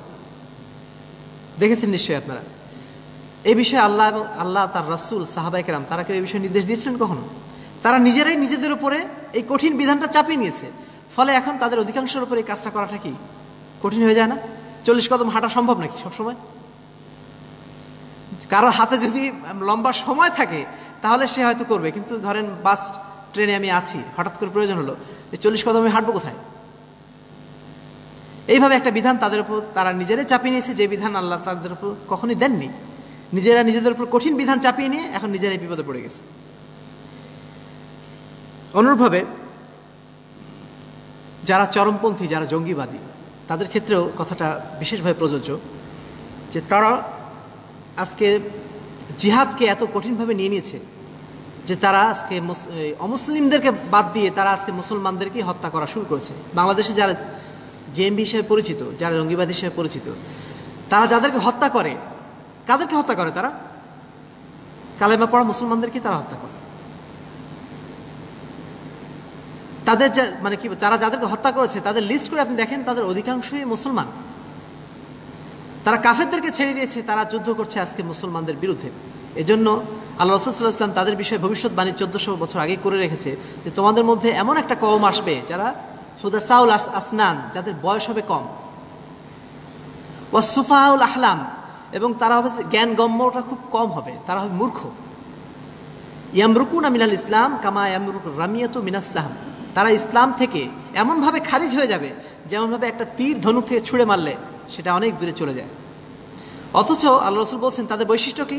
তাদের বৈশিষ্ট্য হচ্ছে এমন যে তাদের সালাত দেখলে তোমরা নিজেদের সালাত নিয়ে চিন্তা করবে যে আমার সালাত এত কম, বা তাদের সিয়াম দেখলে তোমাদের মনে হবে আল্লাহ এত ভালো সিয়াম রাখছে আর আমরা তো কিছুই করি না। অর্থাৎ তারা অনেক ভালো মানুষ। ইয়াকুলুনা মিন খায়রি কওলিল বারিয়া, তারা পৃথিবীর সবচেয়ে উত্তম কথাগুলো বলে, অথচ তারা দিন থেকে তারা দূরে সরে যাবে। কেন? তারা জিহাদের নামে অপব্যাখ্যা করেছে এবং মুসলমানদের রক্তকে তারা হালাল করে নিয়েছে। এগুলো সব বাড়াবাড়ির উদাহরণ ধর্মের নামে। অনুরূপভাবে একটা দল আছে যারা মনে করে যে দুনিয়াবি কোনো কাজ করা যাবে না, সারাদিন তারা মসজিদে পড়ে থাকবে, বা সারাদিন তারা ইবাদত মধ্যে থাকাটাকেই তারা মনে করেছে দিন। অথচ আল্লাহ রাব্বুল আলামিন বলছেন সূরা জুমায়ে, ফাইদা কুদিয়াতিস সালাত ফান্তাশিরু ফিল আরজ, যখন সালাত শেষ হয়ে যাবে তোমরা ফিল আরজ, তোমরা জমিনে ছড়িয়ে পড়ো, ফান্তাশিরু ফিল আরজ ওয়াবতাগু মিন ফাদলিল্লাহ, এবং আল্লাহ রাব্বুল আলামিন তোমাদের জন্য যে অনুগ্রহগুলো রেখে দিয়েছেন সেগুলো তোমরা অনুসন্ধান করো। অর্থাৎ আল্লাহ রাব্বুল আলামিন মানুষের জন্য দ্বীনের কিছু অংশ রেখেছেন, আবার দুনিয়ারও কিছু অংশ রেখেছেন।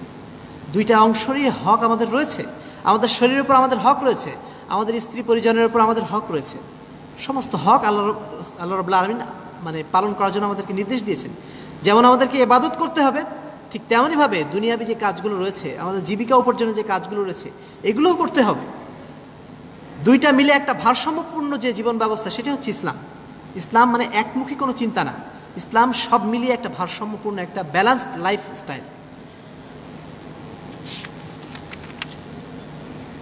এবার আসুন দাওয়াতের ক্ষেত্রে মধ্যম পন্থাটা কি হবে। মধ্যম পন্থার স্বরূপ দাওয়াতের ক্ষেত্রে আমরা যারা এখানে উপস্থিত রয়েছি তারা অধিকাংশই নতুনভাবে আহলে হাদিস হওয়া বা নতুনভাবে যারা সহিহ আকীদা গ্রহণ করেছি, তাই না? সিলেট অঞ্চলে আমরা যেটা দেখেছি 99% মানুষ তারা নতুনভাবে পরিবর্তিত হয়েছেন। এখন যেটা দেখা যায় যে নতুনভাবে পরিবর্তিত হওয়ার কারণে তাদের মধ্যে কিছু ক্ষেত্রে বাড়াবাড়ি দেখা যায়। তারা মনে করে যে আমরা যেভাবে আকীদা পরিবর্তন করলাম, আমাদের পরিবার কেন পরিবর্তন করে না, আমাদের সমাজ কেন পরিবর্তন হচ্ছে না। তারা খুব বেশি একটা মানে কি বলবো, একটা আবেগের মধ্যে পড়ে যান। এটাও কিন্তু ঠিক না। এটা আমাদের বিবেচনায় রাখতে হবে যে আমরা মানে নিজেরা পরিবর্তন হতে কত সময় নিয়েছি। আমার পরিবার পরিজন তারা তো নতুন, তারা তো এই বিষয়গুলো জানি না। তাদেরকে বোঝার জন্য একটা সময় দিতে হবে, আস্তে আস্তে তাদেরকে বোঝাতে হবে, এই লাইনে আসতে হবে। তাদেরকে যদি আমি বাড়িতে যেয়ে বলি তুমি কাফের হয়ে গেছো, তুমি মুশরিক, তুমি জান্নাতে যাবা না, এই ধরনের কথাবার্তা যদি বলে তাদেরকে আগেই তাড়িয়ে দিই, তাহলে তো তারা কখনোই হেদায়েত পাবে না। তাদেরকে আস্তে আস্তে বোঝাতে হবে। তারা যদি বুঝতে পারে আমার মতো, তাহলে একদিন তারা অবশ্যই দিন গ্রহণ করবে। তো এই ক্ষেত্রে আমাদের মধ্যপন্থা গ্রহণ করার জন্য সবচেয়ে বেশি যেটা গুরুত্বপূর্ণ সেটা হচ্ছে ইলম অর্জন করা। ইলম অর্জনের প্রাথমিক লেভেলে যখন আমরা থাকি তখন আমরা নিজেদেরকে অনেক বেশি জ্ঞানী মনে করে ফেলি। মানে খুব বেশি জ্ঞান অর্জন করি নাই, খুব অল্প সামান্য কিছু জ্ঞান অর্জন করেছি, তখন আমাদের মনে হয় আমরা বোধহয় অনেক বেশি জ্ঞানী হয়ে গেছি। কিন্তু যখন মানুষ প্রকৃত জ্ঞান হাসিল করে তখন তারা বুঝতে পারে আসলে আমরা জ্ঞান সাগরে কেবল পা দিয়েছি মাত্র, সামনে সমুদ্র পড়ে আছে। তা আমাদের যারা নতুন আহলে হাদিস ভাই রয়েছেন, নতুন আকীদা পরিবর্তনকারী ভাই যারা রয়েছেন, তারা অনেক সময় অল্প জ্ঞানের কারণে খুব বেশি বাড়াবাড়ি করে ফেলেন। এই বাড়াবাড়ি থেকে আমাদের মুক্ত হতে হবে। আমাদেরকে অবশ্যই দাওয়াতের ক্ষেত্রে হিকমত অবলম্বন করতে হবে। এটা আল্লাহর নির্দেশ। আল্লাহ বলছেন উদউ ইলা সাবিলি রাব্বিকা, তুমি আল্লাহর দিকে আহ্বান করো বিল হিকমাতি ওয়াল মাউইদাতিল হাসানা, হিকমত সহকারে এবং উত্তম উপদেশ দিয়ে। ওয়া জাদিলহুম বিল্লাতি আহসান, এবং মানুষের সাথে তুমি বিতর্ক করো সর্বোত্তম পন্থায়। মানুষকে তাড়িয়ে দিও না, মানুষকে কাফের মুশরিক বলে তাদেরকে মানে কি দূরে ঠেলে দিও না, তাদেরকে কাছে টানার চেষ্টা করো, তাদেরকে সঠিক মেসেজটা, সঠিক ইসলামের বার্তাটা পৌঁছে দেওয়ার চেষ্টা করো। এটি হচ্ছে দাওয়াতের সঠিক নীতি, দাওয়াতের ক্ষেত্রে সঠিক পন্থা। 2 নম্বর হচ্ছে তাদাররুজ। দাওয়াতের ক্ষেত্রে আমাদেরকে অবলম্বন করতে হবে ধারাবাহিকতা, স্টেপ বাই স্টেপ আগাতে হবে। ঠিক যেভাবে মদের ক্ষেত্রে ইসলাম বিধান কিভাবে দিয়েছিল এটা আপনাদের জানা আছে ইতিহাস। মদ কিন্তু একবারে আল্লাহ রসুল হারাম করেন নাই। প্রথমে আয়াত নাজিল হলো ইয়াসআলুনাকা আনিল খামরি ওয়াল মাইসির, হে আল্লাহ রসুল আপনার কাছে মানুষ এসে জিজ্ঞাসা করে জুয়া সম্পর্কে এবং মদ সম্পর্কে। কুল ফিহিমা ইসমুন কাবীরু ওয়া মানাফিউ লিন্নাস, তুমি বলে দাও যে ওর মধ্যে অনেক বড় পাপ রয়েছে, আবার কিছু উপকারও আছে। প্রথম পর্যায়ে আল্লাহ রাসূল সাল্লাল্লাহু আলাইহি ওয়াসাল্লাম সরাসরি কিন্তু হারাম ঘোষণা করলেন না, কিছু মদের অপকারিতা বর্ণনা করলেন, আবার কিছু উপকারিতাও আছে বলে বর্ণনা করলেন। তারপরে দ্বিতীয় পর্যায়ে এসে আল্লাহ রাব্বুল আলামিন বলছেন ইয়া আইয়ুহাল্লাযীনা আমানু লা তাকরাবুস সালাতা ওয়া আনতুম সুকারা, তোমরা মদ্যপান করা অবস্থায় সালাতে এসো না। মদ্যপান অন্য সময় করো, কিন্তু সালাতে যখন আসছো সেই সময় মাতাল অবস্থায় সালাতে এসো না। অর্থাৎ অন্যান্য ক্ষেত্রে তাদেরকে মানে হালাল করে দেওয়া হলো, শুধু সালাতের ক্ষেত্রে হারাম করা হলো। সর্বশেষ পর্যায়ে এসে আল্লাহ রাব্বুল আলামিন বলেন ওয়াল আজলা ইন্নামাল খামরু ওয়াল মাইসির ওয়াল আনসাব ওয়াল আজলাম রিজসুম মিন আমালিশ শাইতান ফাজতানিবুহু, এগুলো সব হচ্ছে শয়তানের আবর্জনা, শয়তানের অপবিত্রতা। মদ জুয়া এগুলো সব হচ্ছে শয়তানের অপবিত্রতা, ফাজতানিবুহু, তোমরা এখান থেকে দূরে থাকো। সর্বশেষে এসে হারাম করে দেওয়া হলো তৃতীয় পর্যায়ে এসে। তো আমাদেরকেও যেটা অবলম্বন করতে হবে দাওয়াতের ক্ষেত্রে সবসময় স্টেপ বাই স্টেপ আগাতে হবে। যে ব্যক্তি দাড়ি রাখে না, আবার সে ব্যক্তির আকীদাও ঠিক নাই, সে ব্যক্তি শিরক করে, ওই ব্যক্তিকে আপনি আগে দাড়ি রাখার দাওয়াত দেবেন নাকি শিরক ত্যাগ করার দাওয়াত দেবেন? আগে শিরক ত্যাগ করার দাওয়াত দেন, বেদাত ত্যাগ করার দাওয়াত দেন, তারপরে তাকে দাড়ি রাখার দাওয়াত দেন। একটা মহিলা সে সালাতই আদায় করে না, আপনি তাকে বললেন পর্দার দাওয়াত দিলেন। তার আগে দরকার কোনটা? সালাত আগে আদায় করা দরকার, তারপর তার পর্দা।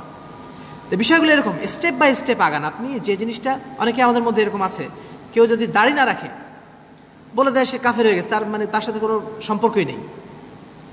ভাতৃমণ্ডলী, দাড়ি রাখাটা পরের স্টেপ, আগে আপনার ইমানটা আপনি মানে শুদ্ধ করুন, তার সালাতটাকে শুদ্ধ করুন, তারপরে আপনি দাড়ি রাখার বিষয়ে তাকে বলুন। তার মানে এটা না যে কোনোটা গুরুত্বপূর্ণ না, সবটাই গুরুত্বপূর্ণ, সবটাই গুরুত্বপূর্ণ, তবে ধারাবাহিকভাবে করুন। যেটা আগে প্রয়োজন সেটা আগে করুন, তারপরে পরেরটা পরে। 4 নম্বর হচ্ছে আত-তাইসির। 3 নম্বর হচ্ছে আত-তাইসির। দাওয়াতের ক্ষেত্রে সহজ পন্থা অবলম্বন করুন, মানুষকে সহজ কথা বলুন, তাদেরকে কঠিন কঠিন কথা বলে তাদেরকে তাড়িয়ে দিও না। আল্লাহ রাব্বুল আলামিন পবিত্র কোরআনে বলছেন, না আল্লাহ রাসূল সাল্লাল্লাহু আলাইহি ওয়াসাল্লাম বলছেন যে ইয়াসসিরু ওয়ালা তুআসসিরু, তোমরা সহজ করে বলো, ওয়ালা তুআসসিরু, কঠিন করে বলো না। বাশশিরু ওয়ালা তুনাফিরু, মানুষকে তুমি সুসংবাদ দাও, তাদেরকে তুমি ভয়াবহ কথা বলে, ভয়ের কথা বলে, পাপের কথা বলে আগে তাড়িয়ে দিও না, আগে সুসংবাদটা দাও, তাকে জান্নাতের সুসংবাদটা আগে দাও, তারপরে জাহান্নামের ভয়াবহতার কথা বলো, আগে তুমি তাকে তাড়িয়ে দিও না। 4 নম্বর হচ্ছে আত-তাসামুহ, উদারতা দেখাতে হবে। দিন প্রচারের ক্ষেত্রে আমাদের উদারতা থাকতে হবে। আমাদের প্রচণ্ড রকম অভাব রয়েছে, সেটা হচ্ছে উদারতা। কয়েকটা ঘটনা বললে আশা করি আপনাদের কাছে বিষয়টা পরিষ্কার হবে। একজন আরবের ঘটনা আপনারা জানেন, একজন বেদুইনের ঘটনা। একজন বেদুইন সে মসজিদের মধ্যে এসে এক সাইডে দাঁড়িয়ে প্রস্রাব করা শুরু করলো। তখন সাহাবায়ে কেরাম তারা ক্ষিপ্ত হয়ে গেলেন যে মসজিদের মধ্যে এসে পেশাব করছে, এ কেমন লোক? তখন আল্লাহ রাসূল সাল্লাল্লাহু আলাইহি ওয়াসাল্লাম কি বললেন? সাহাবীদেরকে থামিয়ে দিলেন, বললেন ওকে পেশাব করতে দাও, পেশাব শেষ করুন। শেষ করার পরে আল্লাহ রাসূল সাল্লাল্লাহু আলাইহি ওয়াসাল্লাম তাকে যেয়ে বললেন যে মসজিদ পেশাব করার জায়গা না। অর্থাৎ ওই ব্যক্তিটা জানতো না বলে এরকম একটা অপকর্ম সে এসে মসজিদে করেছিল। তাকে আগে বুঝতে দিন বিষয়টা, বোঝার আগেই তার উপরে আপনি চড়াও হবেন না। এই উদারতা আমাদের মধ্যে থাকা দরকার। আরেকটা কাহিনী আপনারা জানেন, সুমামা ইবনুল আসাল নামে একজন ব্যক্তি, যিনি ছিলেন একজন বড় লিডার সেই যুগে। একবার তাকে গ্রেফতার করা হলো কোনো এক কারণে। গ্রেফতার করে তাকে আল্লাহ রসুলের মসজিদে একটা পিলারের উপরে, পিলারের সাথে বেঁধে রাখা হলো। আল্লাহ রাসূল সাল্লাল্লাহু আলাইহি ওয়াসাল্লাম তার কাছে প্রথম দিন আসলেন, এসে জিজ্ঞাসা করলেন, তোমার কি অবস্থা সুমামা, তুমি কি করবা? তোমাকে যে বন্দি করে রাখলাম, তুমি এখন কি করবা? তখন সুমামা তাকে বলল, আল্লাহ রাসূলকে বলল যে ইন তাকতুল জাদামিন, যদি আপনি আমাকে হত্যা করেন তাহলে একজন এমন ব্যক্তিকে আপনি হত্যা করেন যে ব্যক্তির হত্যার বিনিময়ে তার কওম আপনার উপর প্রতিশোধ গ্রহণ করবে। ওয়াইন তুনইম যা শাকিরিন, আর যদি আপনি অনুগ্রহ করেন আমার উপরে, আমাকে যদি ছেড়ে দেন, তাহলে একজন কৃতজ্ঞ ব্যক্তিকে আপনি ছেড়ে দেবেন। আল্লাহ রাসূল সাল্লাল্লাহু আলাইহি ওয়াসাল্লাম তাকে ওই দিনের মতো আর কিছু বলেন না। পরের দিন আবার আসলেন তার কাছে, এসে তাকে জিজ্ঞাসা করলেন, হে সুমামা, তোমার অবস্থা কি? তখন ওই ব্যক্তি একই কথা উত্তর দিল। তৃতীয় দিন এসে একই প্রশ্ন যখন তাকে আল্লাহ রাসূল করলেন, সেই ব্যক্তি একই কথা বলল। তখন আল্লাহ রাসূল সাল্লাল্লাহু আলাইহি ওয়াসাল্লাম তাকে ছেড়ে দিলেন, ঠিক আছে তুমি যাও। তখন ওই ব্যক্তি মসজিদ থেকে বের হয়ে পাশের পুকুরে বা জলাশয়ে যে সেখানে গোসল করলো, অজু করলো, তারপরে মসজিদে এসে আল্লাহ রাসূলকে বলল, আশহাদু আল্লা ইলাহা ইল্লাল্লাহ ওয়া আশহাদু আন্না মুহাম্মাদান আবদুহু ওয়া রাসূলুহু, অর্থাৎ সে কালেমায়ে শাহাদাত পাঠ করে নিল। তারপরে সে যে কথাটি আল্লাহ রাসূলকে বলেছিল সেটাই সবচেয়ে বেশি গুরুত্বপূর্ণ। তিনি বলছিলেন যে আজকে এখানে আসার আগে পৃথিবীতে যদি কোনো খারাপ মানুষ থেকে থাকে, তাহলে সেই খারাপ মানুষটা ছিলেন আপনি। আর আজকের দিনে আমি ইসলাম গ্রহণ করার পরে পৃথিবীতে যদি উৎকৃষ্ট কোনো ভালো মানুষ যদি থেকে থাকেন, তাহলে সেই ব্যক্তিটি হচ্ছেন আপনি। শুধু তাই না, তিনি আরও বলছেন যে আজকের দিনের আগে ইসলাম ছিল আমার কাছে সবচেয়ে নিকৃষ্ট একটা ধর্ম, কিন্তু এখানে আসার পরে পৃথিবীতে যদি কোনো উৎকৃষ্ট ধর্ম থেকে থাকে, তাহলে আমার কাছে সেটা হচ্ছে ইসলাম। এটা কিভাবে সম্ভব হলো? আল্লাহ রাসূলের উদারতার কারণে। আল্লাহ রাসূল যদি তাকে শাস্তি দিতেন, আল্লাহ রাসূল যদি তাকে হত্যা করতেন, তাহলে কি ওই ব্যক্তি কখনো হেদায়েত হতো না, তাকে হেদায়েত করার সুযোগ পেতেন না। এটাই ছিল আল্লাহ রাসূল সাল্লাল্লাহু আলাইহি ওয়াসাল্লামের নীতি। আল্লাহ রাসূল সাল্লাল্লাহু আলাইহি ওয়াসাল্লামের এই আচরণের কারণে বহু মানুষ ইসলাম গ্রহণ করেছিল। বহু মানুষ তারা ইসলাম গ্রহণ করেছিল শুধু আল্লাহ রাসূলের এই উদারতার নীতির কারণে। যখন তিনি মক্কা বিজয় করলেন, মক্কা বিজয়ের পরে যে কুরাইশ জাতি তাকে এত অত্যাচার করেছে, তাকে মক্কা থেকে বিতাড়িত করেছে, তার জন্মভূমি থেকে বিতাড়িত করেছে, সেই মক্কাবাসীর উদ্দেশ্যে তিনি কি করলেন? আল্লাহ রাসূল তাদেরকে জিজ্ঞাসা করলেন, যারা মক্কাবাসী ছিল, যে আজকের দিনে তোমরা আমার কাছ থেকে কি আচরণ প্রত্যাশা করো? আল্লাহ রাসূল সাল্লাল্লাহু আলাইহি ওয়াসাল্লাম নিজেই পরে উত্তর দিলেন এটাই, যে আমি তোমাদের উপর সেই আচরণই করব যেই আচরণ ইউসুফ আলাইহিস সালাম তার ভাইদের কাছে করেছিলেন, ভাইদের জন্য করেছিলেন। সেটা কি? লা তাসরিবা আলাইকুমুল ইয়াউম ফাআনতুমুত তুলাকা, আজকের দিনে তোমাদের উপর আর কোনো প্রতিশোধ আমার নেই। ফাআনতুমুত তুলাকা, তোমরা সবাই আজকের দিনে মুক্ত। ফলে কি হলো? যে মক্কাবাসীর আল্লাহ রাসূলের শত্রু ছিলেন, তারা সবাই সেই দিন ইসলাম গ্রহণ করে ফেললেন। এবং আপনার অমুসলিম যারা ঐতিহাসিক, তারাও বলছেন আল্লাহ রাসূলের এই উদারতার নীতির কারণে পৃথিবীর সবচেয়ে বড় বিজয় সাধিত হলো, এমন বিজয় যে বিজয়ে একটা রক্তপাত হয়নি, একজনের রক্তপাত হয়নি, অথচ একটা পুরো দেশ বা একটা এলাকা বিজিত হয়ে গেল। এটাকে তারা বলছে যে মানে পৃথিবীর ইতিহাসের সবচেয়ে রক্তপাতহীন বিজয়। এটা সম্ভব হয়েছিল কিসের মাধ্যমে? আল্লাহ রাসূল সাল্লাল্লাহু আলাইহি ওয়াসাল্লামের উদারতার মাধ্যম দিয়ে। তা আমাদের সর্বক্ষেত্রে, দাওয়াতের ক্ষেত্রে এই উদারতার নীতি অবলম্বন করতে হবে। যারা আজকে মুশরিক হিসেবে যারা রয়েছেন, যারা মুশরিক, যারা মাজারে সিজদা করছে, তারাও কিন্তু আমাদের মতোই মানুষ, তারাও কিন্তু জান্নাতে যাওয়ার অধিকার রাখে।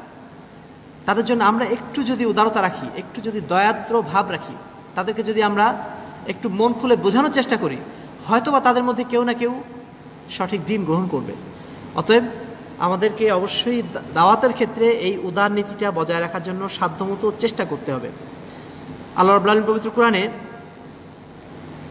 সূরা ফুসসিলাতে বেশ কিছু আয়াত এভাবে নাজিল করছেন যেটা আমাদের সবার জন্য একটা শিক্ষা হতে পারে। আল্লাহ রাব্বুল আলামিন বলছেন, ইদফা বিল্লাতি হিয়া আহসান, যখন কোনো মানুষকে প্রতিরোধ করার প্রয়োজন হবে, ইদফা বিল্লাতি হিয়া আহসান, সর্বোত্তম জিনিস দিয়ে প্রতিরোধ করো। কেউ তোমাকে গালি দিয়েছে, তার বিপরীতে তুমি পাল্টা গালি দিও না, তাকে একটা ভালো ব্যবহার দিয়ে সেই খারাপটাকে মোকাবেলা করো। তাহলে কি হবে?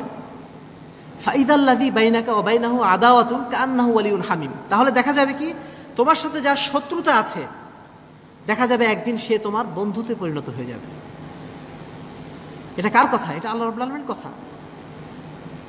তারপরে আল্লাহ রাব্বুল আলামিন আরো বলছেন, ওয়া মা ইউলাক্কাহা ইল্লাল্লাযীনা সাবারু, এই আচরণটা অর্থাৎ ইদফা বিল্লাতি হি আহসান, সর্বোত্তম জিনিস দিয়ে প্রতিরোধ করার এই যে আচরণ, এই যে আখলাক, এটা কে পেতে পারে?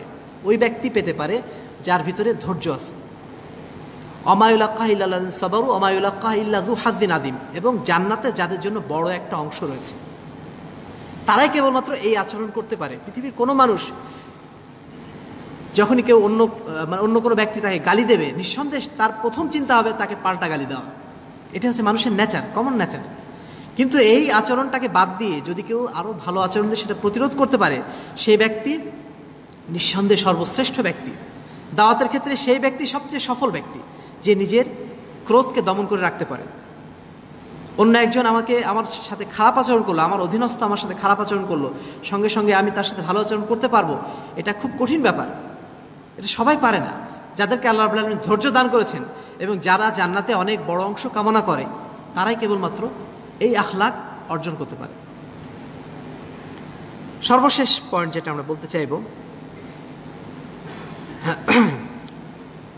এখানে আরো একটা বিষয়, যে অনেক ক্ষেত্রে দেখা যায় কোনো একটা ইজতিহাদি বিষয় নিয়ে বিতর্ক লেগে গেছে। ইজতিহাদি বিষয়ের ক্ষেত্রে যেটা উলামায়ে কেরামের নীতি ছিল, তারা বলতেন, ইমাম শাফিঈর কওলটা সবচেয়ে সুন্দর এর ক্ষেত্রে। তিনি বলছেন রাই সাওয়াব, আমি এই বিষয়ে যে ফতোয়াটা দিয়েছি এই ফতোয়াটা আমার কাছে সঠিক, ইয়াহতামিলুল খাতা, তবে ভুল হওয়ার সম্ভাবনা রাখে।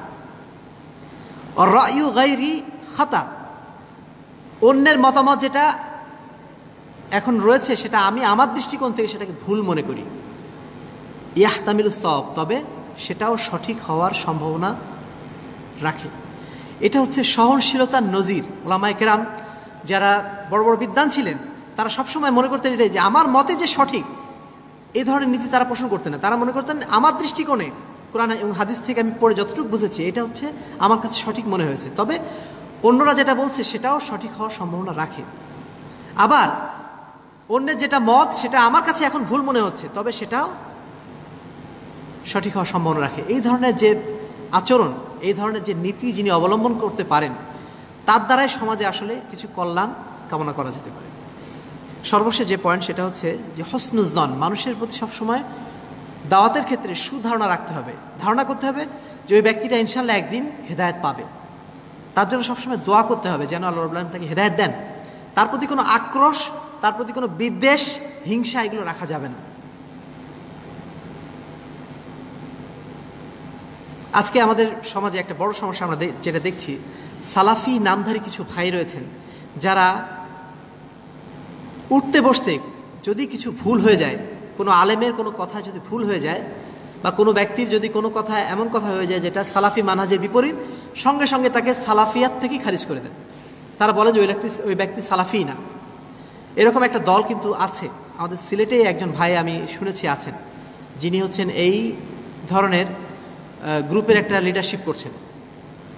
তারা এমন কঠিন সালাফি যে তাদের বিপরীত একটা কোনো কথা যদি কেউ বলে, সঙ্গে সঙ্গে তাকে সালাফি মানহাজ থেকে খারিজ করে দেয়।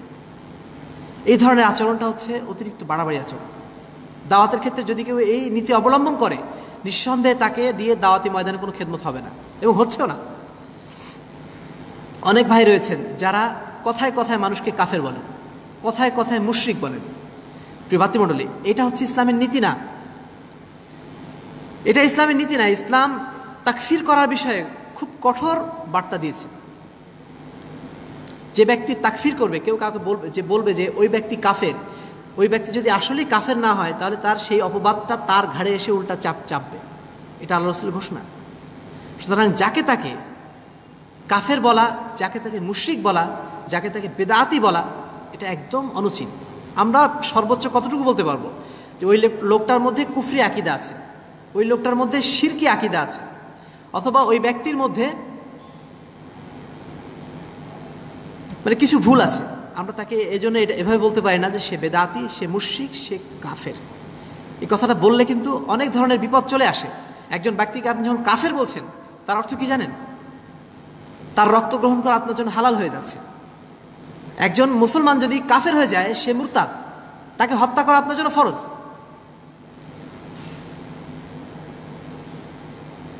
কিছুদিন আগে একজন হানাফি বড় আলেম মারা গেলেন। সেই আলেমের জন্য দোয়া করা যাবে কি যাবে না, এই নিয়ে আমাদের সালাফি কিছু ভাইদের মধ্যে বিরাট একটা বিতর্ক। প্রিয় ভাতৃমণ্ডলী, এটা অত্যন্ত বাড়াবাড়ি। একজন মানুষকে যখন আমি মুসলমান বলে ধারণা করছি, জানছি তিনি মুসলমান, জানছি তিনি আহলুল কিবলা অর্থাৎ কিবলার দিকে ফিরে সালাত আদায় করেন, তার মধ্যে হয়তো কিছু বেদাত থাকতে পারে, কিছু কুফরি থাকতে পারে, কিছু শিরক থাকতে পারে, কিন্তু তাকে যতক্ষণ পর্যন্ত আমি মুসলিম মনে করছি ততক্ষণ পর্যন্ত তার জন্য দোয়া করা জায়েজ। তার জন্য দোয়া করা মানে এইটা না যে আপনি সালাফিয়াত থেকে খারিজ হয়ে গেলেন। আমাদের কিছু কিছু ভাই এই বাড়াবাড়িটা করেছেন। এই ধরনের বাড়াবাড়ি থেকে আমাদেরকে বিরত থাকতে হবে, দূরে থাকতে হবে। পঞ্চম বিষয় হচ্ছে আল ওয়াসাতিয়াতু ফিল আলাকাত আল ইজতিমাইয়া। সামাজিক যে রিলেশনগুলো আছে, সামাজিক সম্পর্কগুলো রয়েছে, সেই ক্ষেত্রে মধ্যপন্থা অবলম্বন করা। সামাজিকতার ক্ষেত্রে অনেক সময় আমরা বাড়াবাড়ি করে ফেলি। অনেক সময় আমরা দেখি যদি আমরা সহিহ আকীদা গ্রহণ করছি, তাহলে আমরা আমাদের বাপ মা যদি মুশরিক হয় বা মাজার পূজারি হয়, তখন তাদেরকে ছেড়ে আমরা চলে যাচ্ছি। তাদের জন্য খরচাপাতি যেটা দেওয়া দরকার, তাদের জন্য যে হকগুলো আদায় করা দরকার, সেটা আমরা আদায় করছি না। এটা মোটেও ঠিক না। সামাজিক রিলেশন অবশ্যই ঠিক রাখতে হবে। তাকে আপনি দাওয়াত দেন সঠিক পথের দিকে, কিন্তু তাকে পরিত্যাগ করে না।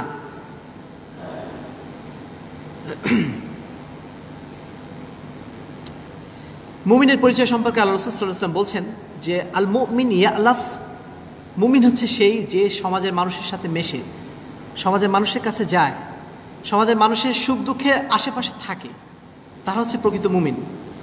ওয়ালা খায়রা ফিমান লা ইয়ালাফ ওয়ালা ইউলাফ, ওই ব্যক্তির মধ্যে কোনো কল্যাণ নেই যে মানুষের সাথে মেশে না, মানুষের উপকারে সামনে এগিয়ে যায় না, এবং মানে তার কাছেও কেউ আসে না। তার আচার আচরণের কারণে, তার কঠোর আচরণের কারণে তার কাছেও কেউ আসে না। এই ধরনের মানুষগুলোর মধ্যে কোনো কল্যাণ নেই। তারপর আল্লাহ রাসূল সাল্লাল্লাহু আলাইহি ওয়াসাল্লাম একদিন তার সাহাবাদের উদ্দেশ্য করে বললেন, ইন্না আকরাবাকুম মিন্নি মাজলিসান ইয়াউমাল কিয়ামাতে আহাসিনুকুম আখলাকান।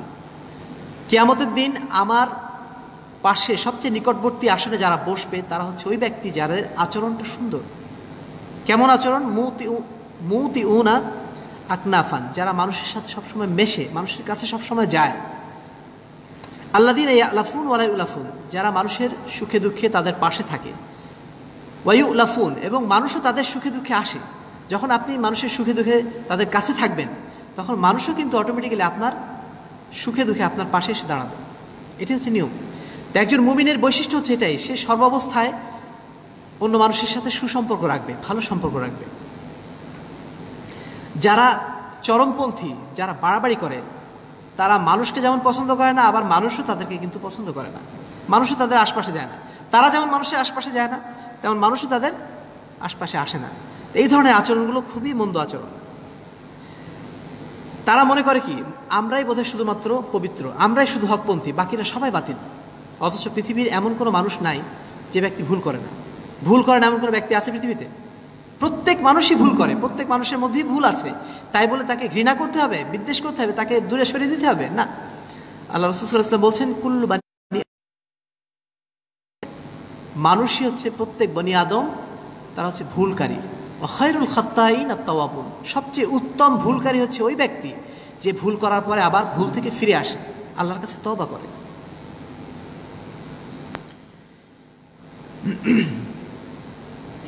এবার আসি, অনেক সময় আমরা সামাজিক সম্পর্কের ক্ষেত্রে অনেক মানুষকে এত বেশি ভালোবাসি যে মনে করি, বা অনেক শায়েখ মাশায়েখকে এত বেশি ভালোবাসি যে তার যে কোনো ভুল থাকতে পারে এটা আমাদের মাথায় আসে না। আবার অনেক মানুষকে এত বেশি বিদ্বেষ করি, এত বেশি তার প্রতি আমরা খারাপ ধারণা করি যে তার যে কিছু ভালো গুণ আছে, এই জিনিসটা আমরা আর ধর্তব্যের মধ্যে ধরি না। আলী রাদিয়াল্লাহু তাআলা আনহু এই বিষয়ে খুব সুন্দর একটা কথা বলেছেন যে আহবিব হাবিবাকা হাউনাম্মা, তুমি তোমার বন্ধুকে ভালোবাসার সময় একটু লিমিট রেখে, নিয়ন্ত্রণ রেখে ভালোবাসো। কেন? আসা ইয়াকুনা বাগীদাকা ইয়াউমাম্মা, হতে পারে সে একদিন তোমার শত্রু হয়ে যাবে।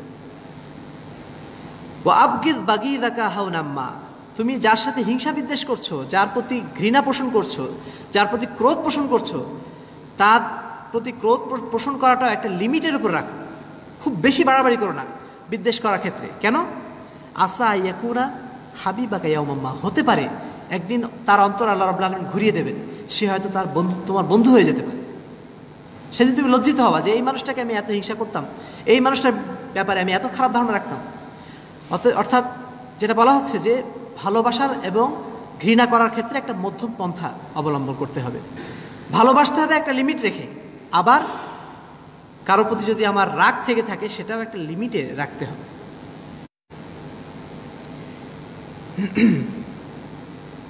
আল্লাহ রাসূল সাল্লাল্লাহু আলাইহি ওয়াসাল্লাম বলছেন, আল্লাহ রাসূলকে আল্লাহ রাব্বুল আলামিন বলছেন পবিত্র কোরআনে যে লাস্তা আলাইহিম বিমুসাইতির, তুমি যখন দাওয়াত দেবে মানুষকে এমনভাবে দাওয়াত দিও না যে তুমি তাদের উপর দারোগা। লাস্তা আলাইহিম বিমুসাইতির, তুমি তাদের উপর দারোগা না, তুমি তাদের কাছে হক কথাটা কেবল পৌঁছে দিতে পারো। হক কথা গ্রহণ করা বা না করা বা তাকে হেদায়েত করা না করার মালিক কে? আল্লাহ রাব্বুল আলামিন। আল্লাহ রাসূল সাল্লাল্লাহু আলাইহি ওয়াসাল্লাম সারা জীবন তার চাচা আবু তালেবকে চেষ্টা করেছিলেন হেদায়েত করার জন্য, পেরেছিলেন? আল্লাহ রসুল পারেন নাই, আর আমরা কি চাইলে যে কাউকে হেদায়েত করতে পারবো? এই জন্য আল্লাহ রাব্বুল আলামিন নিজেই বলছেন যে ইন্নাকা লা তাহদি মান আহবাবতা ওয়ালাকিন্নাল্লাহ ইয়াহদি মান ইয়াশা, তুমি যাকে ভালোবাসো তাকে যে তুমি হেদায়েত করতে পারবে এর কোনো নিশ্চয়তা নেই। ওয়ালাকিন্নাল্লাহ ইয়াহদি মান ইয়াশা, বরং আল্লাহ রাব্বুল আলামিন যাকে চান তাকে হেদায়েত করেন। গতকালকেই আমাদের এক ভাইয়ের গল্প শুনলাম বগুড়াতে। তিনি তার মামা আহলে হাদিস ছিলেন, অথচ তিনি তাবিজ বিক্রি করতেন, তিনি নানা রকম শিরকের সাথে জড়িত ছিলেন। তো এই আমাদের বগুড়া যে ভাই, তিনি তাকে সারা জীবন চেষ্টা করেছেন তার মামাকে হেদায়েত করার জন্য, পারেন নাই। গতকাল রাতে তার মৃত্যু হলো। মৃত্যুর 1 ঘন্টা আগে আমাদের ওই ভাই তার কাছে গেলেন, গিয়ে বললেন যে মামা, আপনি সারা জীবন তাবিজের ব্যবসা করলেন, শিরক করলেন, তা আপনি জীবনের শেষ মুহূর্তে এখন পৌঁছে গেছেন, আপনি কি আজকে তওবা করবেন? তখন ওই ভাই বললেন যে তার যে মনে কি হলো আল্লাহই ভালো জানে। হঠাৎ করে তিনি বলে ফেললেন যে আমি তোমার উপর সারা জীবন অত্যাচার করেছি, আমি তোমার কোনো কথা শুনি নাই, আজকে আমার মনে হচ্ছে আমি বোধহয় ভুল করেছি, আজকে আমি তওবা করতে চাচ্ছি, আজকে আমি তোমার কাছে তওবা করছি যে আমি যদি বেঁচে থাকি তাহলে জীবনে কখনো আমি আর এই তাবিজের ব্যবসা করব না, আমি সমস্ত শিরক বেদাত থেকে দূরে থাকব। তার 1 ঘন্টা পরে ওই ব্যক্তি মারা গেলেন। দেখুন, এই ব্যক্তিটা সারা জীবন সে শিরক করে গেল, কিন্তু আল্লাহ রাব্বুল আলামিন চেয়েছিলেন, অথবা ওই ব্যক্তি হয়তো বা তার জীবনে এমন একটা ভালো কাজ করেছিল যে কারণে আল্লাহ রাব্বুল আলামিন হয়তো তার উপর সন্তুষ্ট ছিলেন। এই জন্য জীবনের শেষ মুহূর্তে এসে আল্লাহ রাব্বুল আলামিন তাকে হেদায়েত দান করলেন। তাহলে হেদায়েতের মালিক কে? হেদায়েতের মালিক আল্লাহ। আমরা কেবল স্রেফ মানুষের কাছে সত্যের দাওয়াতটা পৌঁছে দেওয়ার মালিক। সত্য গ্রহণ করতে পারা না পারা, হেদায়েত পাওয়া না পাওয়া, এটা সম্পূর্ণ আল্লাহর উপর নির্ভর করছে। সুতরাং এই বিষয়ে খুব বেশি বাড়াবাড়ি করার দরকার নেই, কারোর উপর জোর জবরদস্তি করার দরকার নেই। আমরা কেবল তার জন্য দোয়া করব যে আল্লাহ রাব্বুল আলামিন যেন তাকে হেদায়েত দান করেন। আর একটা বিষয়, আমরা অনেক সময় যেটা দেখি, আমাদের দাওয়াত যদি গ্রহণ কেউ না করে আমরা নিজেরা খুব হতাশ হয়ে যাই যে আমার দাওয়াতটা মানুষ কেউ গ্রহণ করলো না। এত বছর ধরে দাওয়াত দিলাম, আমার এলাকার মানুষকে, আমার পরিবারকে, কেউ দাওয়াত গ্রহণ করলো না। আমার নিজের মধ্যে একটা হতাশা জন্মে, তাই না? মনে হয় যে আমার দাওয়াতটা তাহলে কি ভুল ছিল, আমার দাওয়াত দেওয়াটা কি ভুল হয়েছে? প্রিয় উপস্থিতি, আমাদের মনে রাখা দরকার যে আল্লাহ রাব্বুল আলামিন আমাদের ফলাফল দেখে মূল্যায়ন করেন না। একটা বড় বিষয় এটা যে দেখেন, আমরা আজকে দুনিয়াতে মূল্যায়ন করি মানুষকে কিভাবে? তার রেজাল্ট দেখে, তাই না? একটা ছেলে A+ পেয়েছে, A+ পাওয়ার পরে আমরা তার রেজাল্ট দেখে তাকে মূল্যায়ন করি। আবার একটা ছেলে দেখা যাচ্ছে সে প্রচুর পড়াশোনা করেছে, সে অনেক ভালো ছাত্র, ওই 5 মানে A+ পাওয়ার ছেলের চেয়ে ওই ছেলেটা অনেক ভালো, সে পড়াশোনা অনেক ভালো, কিন্তু কোনো কারণে কোনো একটা পরীক্ষায় হয়তো খারাপ করেছে, এই কারণে সে রেজাল্টটা পায় নাই, প্রার্থিত রেজাল্টটা পায় নাই। তাকে আমি মনে করছি ছেলেটা হয়তো খুব একটা ভালো না। অথবা যখন দেখা যাচ্ছে ঢাকা ইউনিভার্সিটিতে চান্স পাচ্ছে, 5 মানে A+ পাওয়া ছেলেটা চান্স পাচ্ছে, কিন্তু যে ছেলেটা প্রচেষ্টা চালিয়েছিল, ভালো ছেলে, কিন্তু সে A+ পায়নি, তাকে কিন্তু চান্স দেওয়া হচ্ছে না। অর্থাৎ আমরা মানুষের রেজাল্ট দেখে, মানুষের মান সম্মান দেখে, মানুষের অবস্থান দেখে আমরা মূল্যায়ন করি। আর আল্লাহ রাব্বুল আলামিন কি দেখে মূল্যায়ন করেন? আল্লাহ মূল্যায়ন করেন মানুষের প্রচেষ্টা দেখে।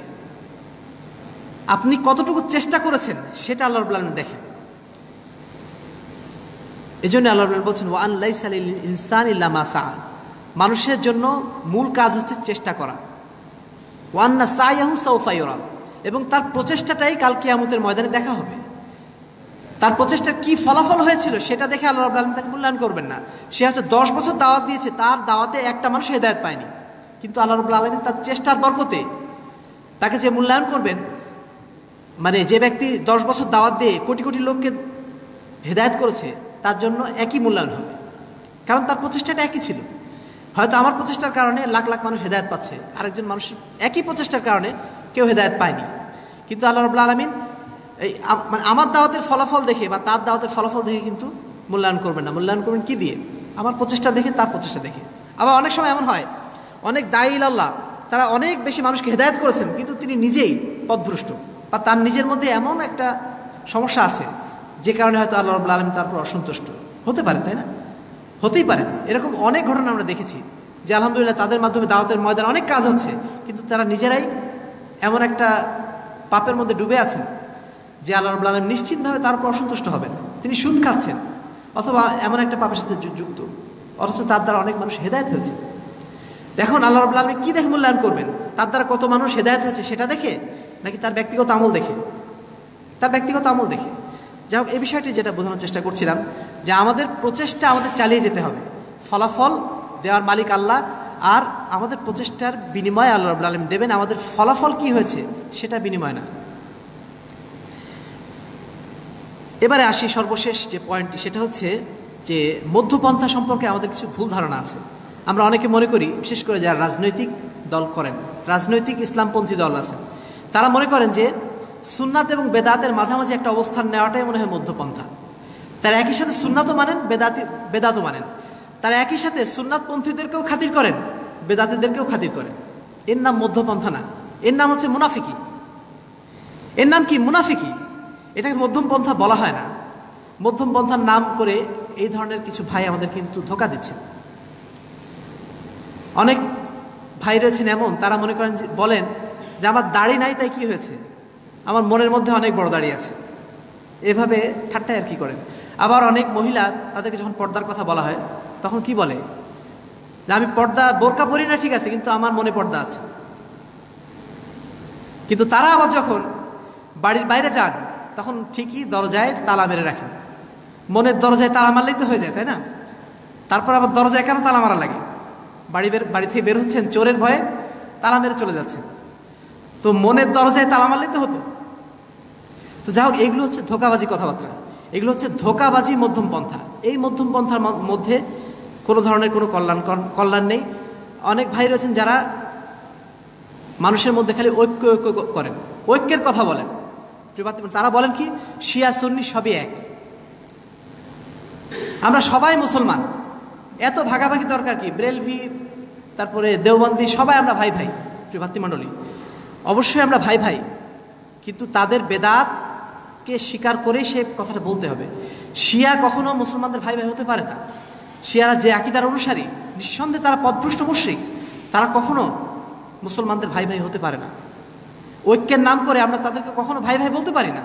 মধ্যম পন্থার নাম করে তাদেরকে আমরা ভাই ভাই বলতে পারি না। মধ্যম পন্থা মানে কি? যেটা আমরা শুরুতেই বলেছিলাম, মধ্যম পন্থা মানে সঠিক পন্থা। মধ্যম পন্থা মানে এটা না এদিকে ভালো আছে এদিকে খারাপ আছে, দুইটা থেকে অল্প অল্প নিয়ে মাঝখানে নিয়ে আসলাম, এইটার নাম মধ্যপন্থা না। মধ্যম পন্থা মানে সিরাতুল মুস্তাকিম। যে সিরাতুল মুস্তাকিমের কথা আমরা প্রতিবার সূরা ফাতিহা পড়ার সময় বলি কি, ইহদিনাস সিরাত আল মুস্তাকিম, হে আল্লাহ আপনি আমাদেরকে সরল সঠিক পথ দেখান। এটি হচ্ছে মধ্যম পন্থা।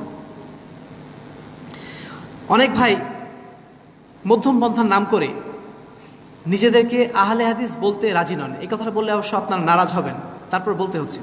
অনেকে মনে করেন আহলে হাদিস বললে সমাজে বিভক্তি হবে, অথচ আমরা শুরুতেই বললাম কি, মুসলমানদের মধ্যে যারা মধ্যমপন্থী তাদের নাম কি? আহলুস সুন্নাহ ওয়াল জামাত, এবং তাদেরই আরেকটা নাম হচ্ছে আহলুল হাদিস। দুটোর মধ্যে কোনো পার্থক্য নেই, একই জিনিস। অথচ আমি নিজেকে আহলুস সুন্নাহ ওয়াল জামাত দাবি করছি, আবার বলছি না আহলে হাদিস বলা যাবে না। কি বলতে হবে? কি বলতে হবে বলেন না? মুসলিম বলতে হবে। আমাদের মধ্যে অনেক ভাই আছেন না, তারা বলেন যে আমরা সবাই এক, আমরা এক হতে চাই। আমরা আহলে হাদিস না বলে কি বলবো? যে আমরা মুসলিম। প্রিয় ভাতৃমণ্ডলী, মুসলিম আমরা সবাই। কাদিয়ানি যারা আছে তারাও নিজেদেরকে কি বলে দাবি করে? মুসলমানই বলে। যারা শিয়া তারা কি নিজেদেরকে অমুসলমান বলে? তারাও মুসলমান বলে। যত বাতিল আকীদাপন্থী রয়েছে সবাই কিন্তু বলে যে আমরা মুসলমান। মুসলমান তো সবাই। এর মধ্যে যারা হকপন্থী মুসলমান তাদেরকে আপনি কিভাবে ভাগ করবেন, কিভাবে চিনবেন? তারা নিঃসন্দেহে আহলুস সুন্নাত ওয়াল জামাত বা আহলুল হাদিস, যারা মধ্যম পন্থার অনুসারী, যারা সিরাতুল মুস্তাকিমের অনুসারী। এই বিষয়টি আমরা না বোঝার কারণে এই বিষয় নিয়ে বিতর্ক তুলি। জাকির নায়েক সাহেব তিনি এই কথাটি বলার কারণে অনেক ভাই এই ভুলটা বুঝেছেন। জাকির নায়েক সাহেব ওনার একটা অন্য সেন্স থেকে বলেছেন। তিনি একটা হিন্দু পরিবেশে দাওয়াতের কাজ করেন, সেখানে মুসলিম বলাটাই বেশি যুক্তিসঙ্গত। তাদের সাথে আমরা কথা বলেছি, জাকির নায়েকের সাথে ব্যক্তিগত আলাপচারিতায় তিনি এই কথাই বলেছেন যে আসলে হিন্দুদের মধ্যে আহলে হাদিস বলাটা কঠিন, হিন্দুদের মধ্যে আমরাই মুসলিম পরিচয় নিয়ে কথা বলতে চাই, ঠিক আছে, কোনো সমস্যা নেই। কিন্তু আমি যখন মুসলিম পরিবেশে আছি, শিরক বেদাত মিশ্রিত পরিবেশে আছি, চারিদিকে আমার চারিপাশে বেদাতি লোকরা আছে, সেখানে আমার পরিচয় যদি আমি মুসলিম বলি, তাহলে বাইরের যারা আছেন তারা কি বলবে? তারা বলবে না যে আমরা কি অমুসলিম নাকি? আমরা তো মুসলমান। এখানে পার্থক্যটা কিভাবে আপনি সৃষ্টি করবেন? পার্থক্য হচ্ছে আপনার পরিচয় হচ্ছে আপনার আহলুস সুন্নাত ওয়াল জামাত বা আহলুল হাদিস। অনেক ভাই আবার বলেন সংগঠন করা যাবে না, এরাও বলেন মধ্যম পন্থার নাম করে, ঐক্যের নাম করে। প্রিয় ভাতৃমণ্ডলী, এটাও একটা ভুল ধারণা। সংগঠন করা মানে কি? সংগঠন করা মানে কি ফেরকাবাজি করা? সংগঠন হচ্ছে দাওয়াতের একটা মাধ্যম। একাকী একটা দাওয়াত দেওয়া আর 10 জন মিলে একটা দাওয়াত দেওয়া, নিঃসন্দেহে একাকী দাওয়াতের চেয়ে 10 জনের দাওয়াতটা বেশি ফলপ্রসূ। আপনি একজন ব্যক্তির কাছে একাকী একটা দাওয়াত নিয়ে যান, সে দাওয়াতটার চেয়ে বেশি ফলপ্রসূ হবে আপনি যদি 10 জন ব্যক্তি নিয়ে তার কাছে যান। একজন ব্যক্তির কাছে আপনি যান, তাকে দাওয়াত দিলেন, সে আপনার কথা কানেই নেবে না, এক কান দিয়ে শুনবে আর কান দিয়ে বের করে দেবে। কিন্তু 10 জন ব্যক্তি যখন যাবেন একজন ব্যক্তির কাছে, তখন সে নিঃসন্দেহে চিন্তা করবে যে এতগুলো লোক যখন আমাকে কিছু বলছে, একটু শোনা দরকার, শুনি না কি বলে।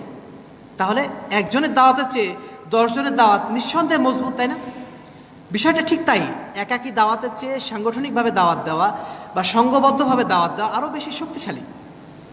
আর এ কারণে আমরা সংগঠনের জন্য, সংগঠিত হওয়ার জন্য মানুষকে আহ্বান জানাই। এটার অর্থই না যে আমরা ফেরকাবাজি করছি, দলবাজি করছি, না, এটাকে দলবাজি মনে করবেন না, এটা একটা ভ্রান্ত ধারণা।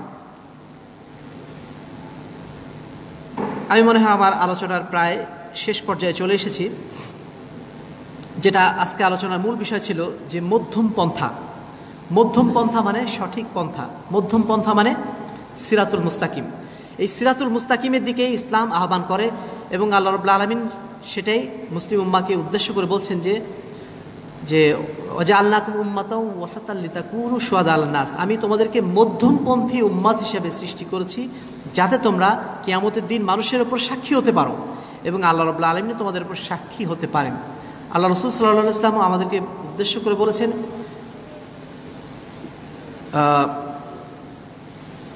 ইয়াকুম আল গুলু ফিদ্দিন, দিনের ব্যাপারে কোনো বাড়াবাড়ি তোমরা করো না। ফাইন্নাহু মান আহলাকা ক্বাবলাকুম, তোমাদের পূর্বে যারা ধ্বংস হয়ে গেছে তারা এই দিনের ব্যাপারে বাড়াবাড়ি করার জন্য ধ্বংস হয়ে গেছে। অতএব জীবনের সর্বক্ষেত্রে, আমাদের আকীদায়, আমাদের আমলে, আমাদের আচার আচরণে, আমাদের দাওয়াতে, আমাদের সামাজিক সম্পর্কের ক্ষেত্রে, আমাদের পারিবারিক সম্পর্কের ক্ষেত্রে, সর্বক্ষেত্রে আমাদেরকে কোন পন্থা অনুসরণ করতে হবে? মধ্যম পন্থা অনুসরণ করতে হবে। ছাড়তে হবে কোনটা? চরম পন্থা এবং শিথিলতা। শিথিলতা যেটা বলছিলাম একটু আগে, যে এই যে অনেকে আমাদের শিথিলতা করেন, দাড়ি রাখার বিষয়ে শিথিলতা করেন, বোরকা পরার বিষয়ে শিথিলতা করেন, এগুলো কিন্তু ইসলামের অন্যতম মৌলিক বিধান, এগুলো ইসলামের শাহ। একজন মানুষকে আপনি মুসলমান কিনা প্রাথমিকভাবে চিনবেন কিভাবে? তার দাড়ি আছে, তার মানে পোশাক আশাক সেরকম তাকওয়ার পোশাক, এগুলো দেখেই তো প্রাথমিকভাবে বোঝা যায় যে লোকটা মুসলমান কিনা। এমনইভাবে একজন মুসলিম নারীকে আপনি চিনবেন কিভাবে? তার শালীন পোশাক দেখে বুঝতে পারবেন, তার শালীনতা দেখে বুঝতে পারবেন। সুতরাং এই বিষয়গুলো কিন্তু গুরুত্বহীন না। আমরা অনেকেই শিথিলতা করি, ছাড়াছাড়ি করে এগুলো নিয়ে গুরুত্ব দিচ্ছি না। তো সব মিলে আমরা যেটা বোঝাতে চেয়েছি আজকের এই বক্তব্যে, আমাদেরকে চরমপন্থা থেকে দূরে সরে আসতে, তেমনইভাবে আমাদেরকে ছাড়াছাড়ি শিথিলতা থেকে দূরে সরে আসতে হবে, আমাদেরকে অনুসরণ করতে হবে মধ্যম পন্থা। এটাই হচ্ছে মুক্তির পথ, এটাই হচ্ছে জান্নাতের পথ, এটাই হচ্ছে সিরাতুল মুস্তাকিমের পথ, এবং এই পথের মধ্যেই দুনিয়া এবং আখিরাতের কল্যাণ রয়েছে।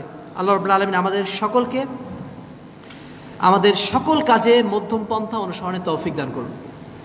আল্লাহ রাব্বুল আলামিন আমাদের সকলকে কাল কিয়ামতের ময়দানে মধ্যপন্থী উম্মত হিসাবে উত্থিত হওয়ার তৌফিক দান করুন।